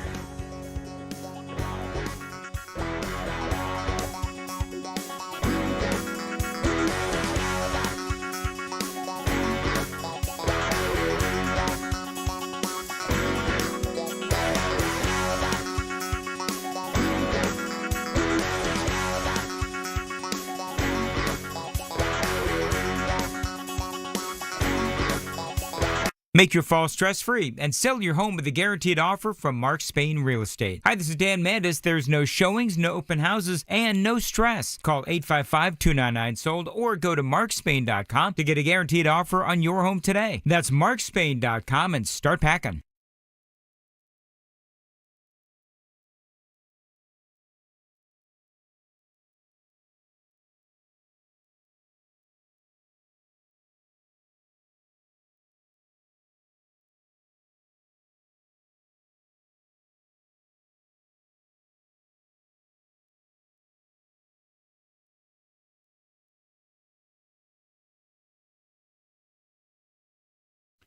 And listen, was it stinky the last time you were at an auto repair shop? Smelly, greasy old rags lying around, a countertop that you wouldn't dare touch? Another thing that stinks at some repair shops is they keep your car forever. They're not honest, and they don't call you back when they say they will. If that was your last experience at a vehicle repair shop, it's time to try something different. Why don't you try Eurofix? Eurofix takes the stink out of European auto repair. At Eurofix, you get a free 15-minute no-wrench inspection with an estimate at every visit. No high-pressure sales tactics. At Eurofix, you get a 3-year nationwide warranty and a free loaner car with every repair appointment. Never pay dealer prices. Eurofix, now located in Franklin, 100 Oaks, Murfreesboro, Belmead, and Mount Juliet. Call 844-EUROFIX. That's 844-EUROFIX, or visit myEurofix.com and tell them your friend and radio buddy Brian Wilson sent you.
Mark your calendars. The Great American Franchise Expo is coming to the Mid-Tennessee Expo in Murfreesboro, October 7th and 8th. Discover incredible franchise opportunities, meet industry experts, sit in on free educational seminars, and taste amazing food samples. Don't miss this chance to change your life and business forever. Register for your free tickets now at franexpousa.com. That's FRANEXPOUSA.com. The Great American Franchise Expo. See you there.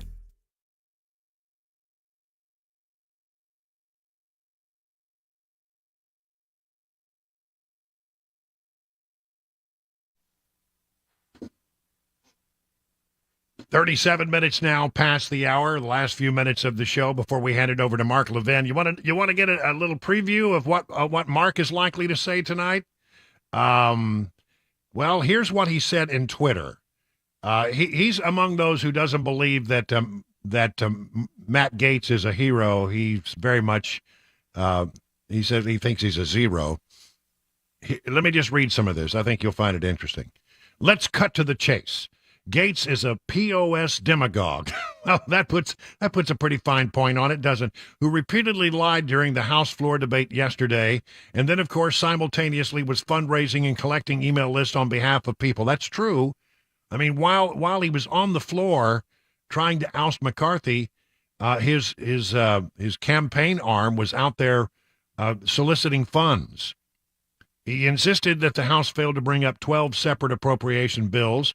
The fact is they could not get them out of committee because Democrats wanted to spend a great deal much more, which would have blown up the budget further, and conservative opposed the bills. It had nothing to do with the refusal by McCarthy to oppose regular order.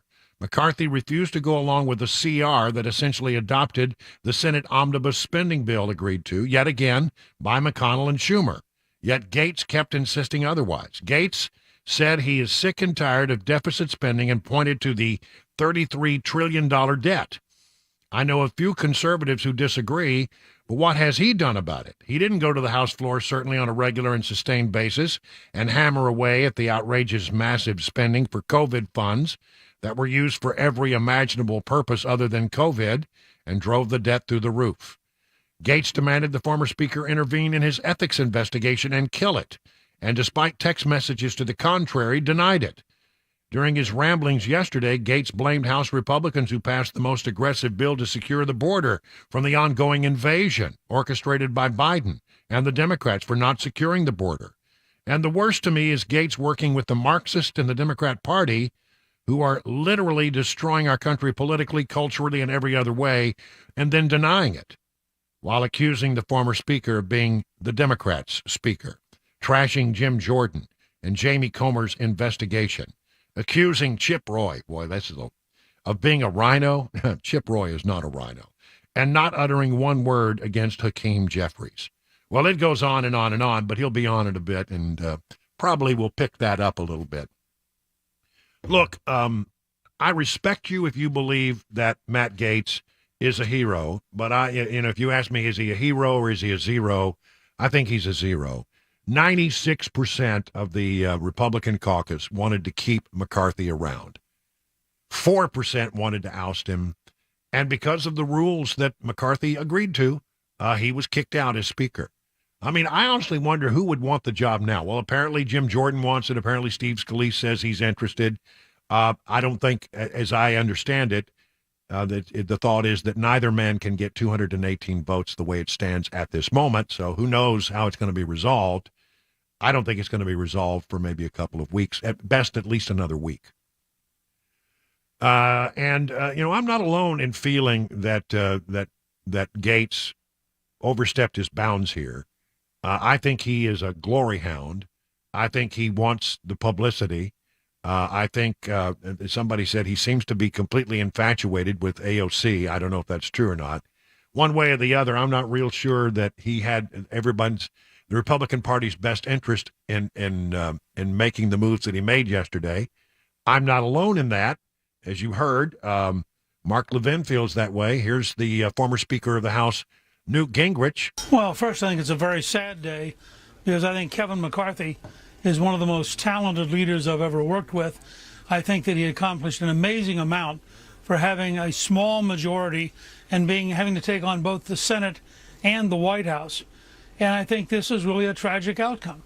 This was a leader who both gained seats in 2020, gained seats in 2022, increased the number of women members, increased the number of veterans, increased the number of minority members, and he had a vision for a better future. And let's be clear here, Sean. If the University of Georgia Bulldogs, who are the #1 team in the country right now, if you started a game and 4 of the members of the offensive squad decided they were actually on the Alabama side and began tackling your own people, you probably get them off the field. Well, think about what we saw today.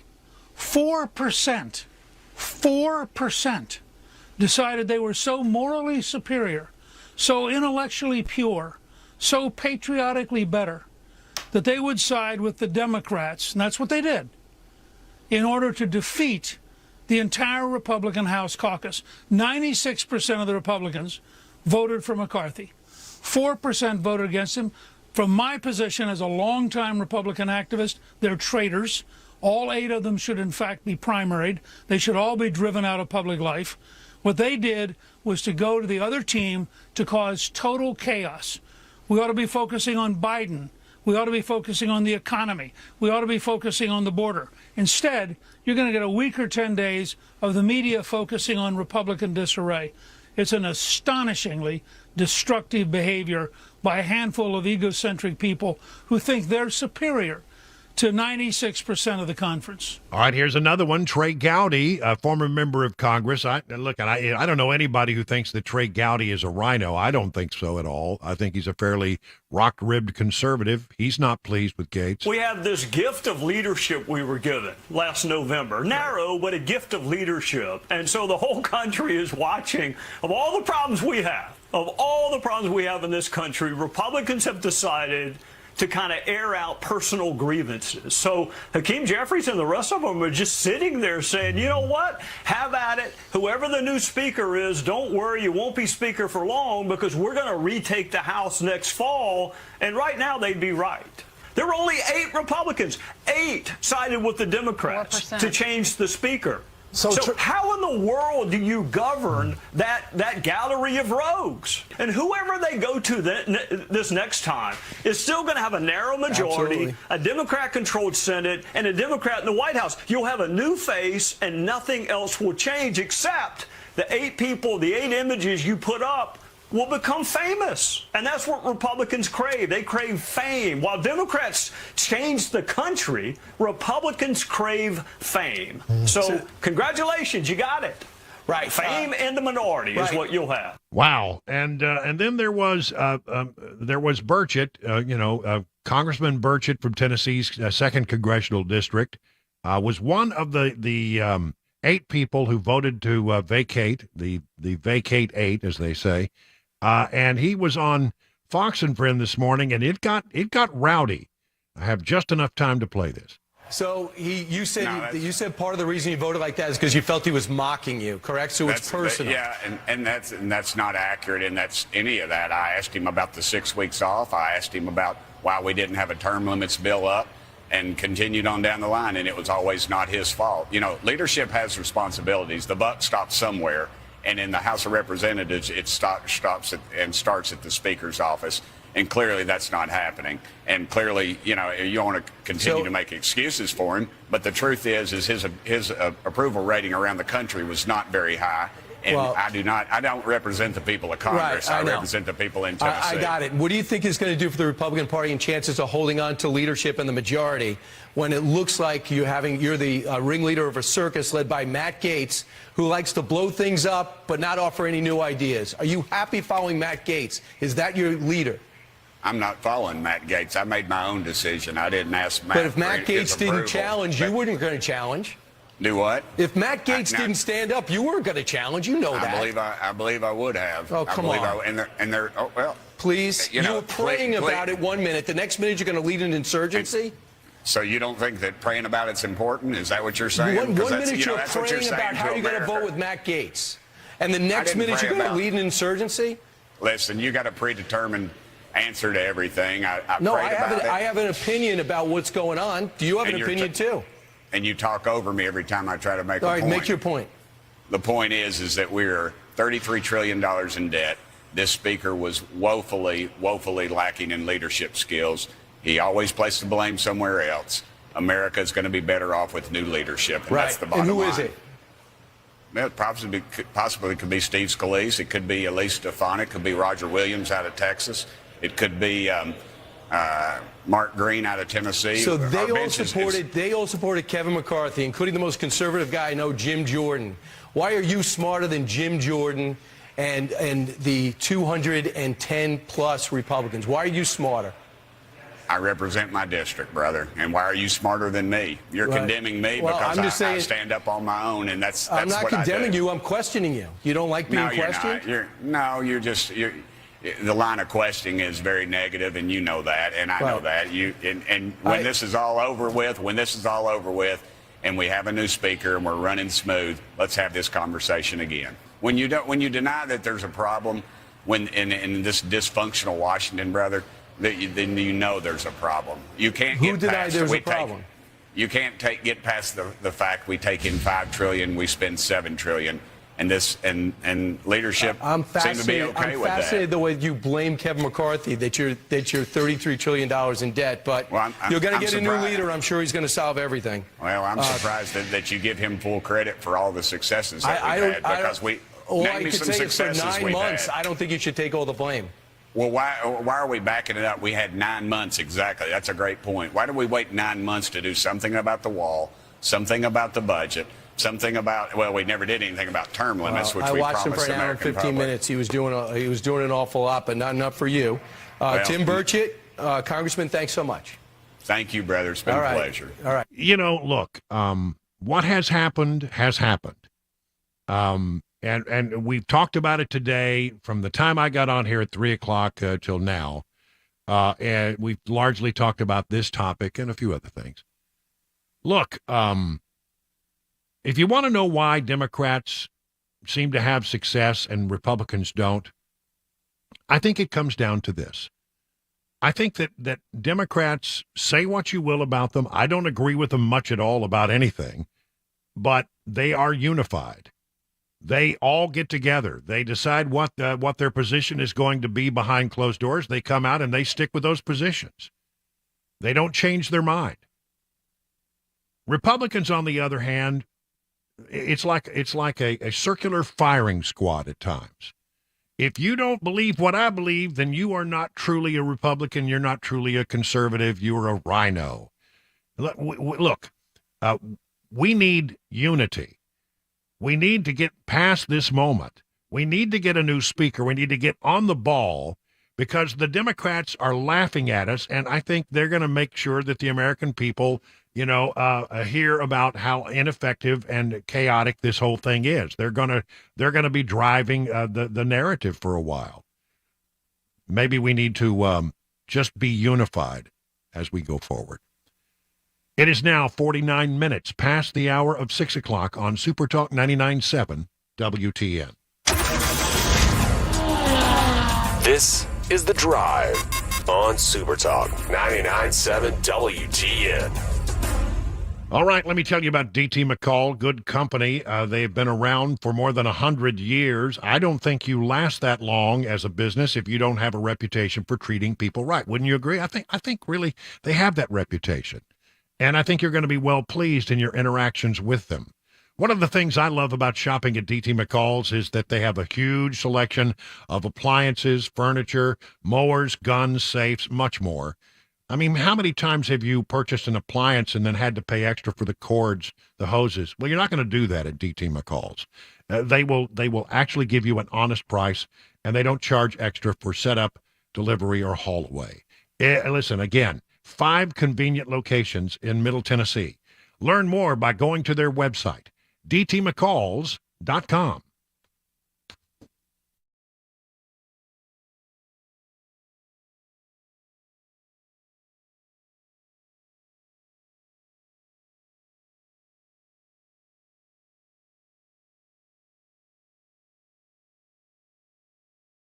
If you have a 401k at work, chances are you've seen something called a From the target Paul Winkler Investments date WTN fund. Traffic Center. Now, the idea behind a target date fund is if you're going to retire in a specific year, let's say 2030, all you do is put all your money in that fund. You don't even have to think about it. Set it and forget it is the idea. Now, one of the things that I warn people about regarding these types of funds is many times they're not nearly as diversified as you think. When we look at investing, when we look at diversification, we want to own really small companies, really large companies, really growth-oriented, really value-oriented companies, and diversify between these different market areas. Target date funds tend to focus more attention down here for a really basic reason. It sells better. Because you're investing in very big, well-known U.S. companies, what happens is investors tend to like to look like the market, as we say.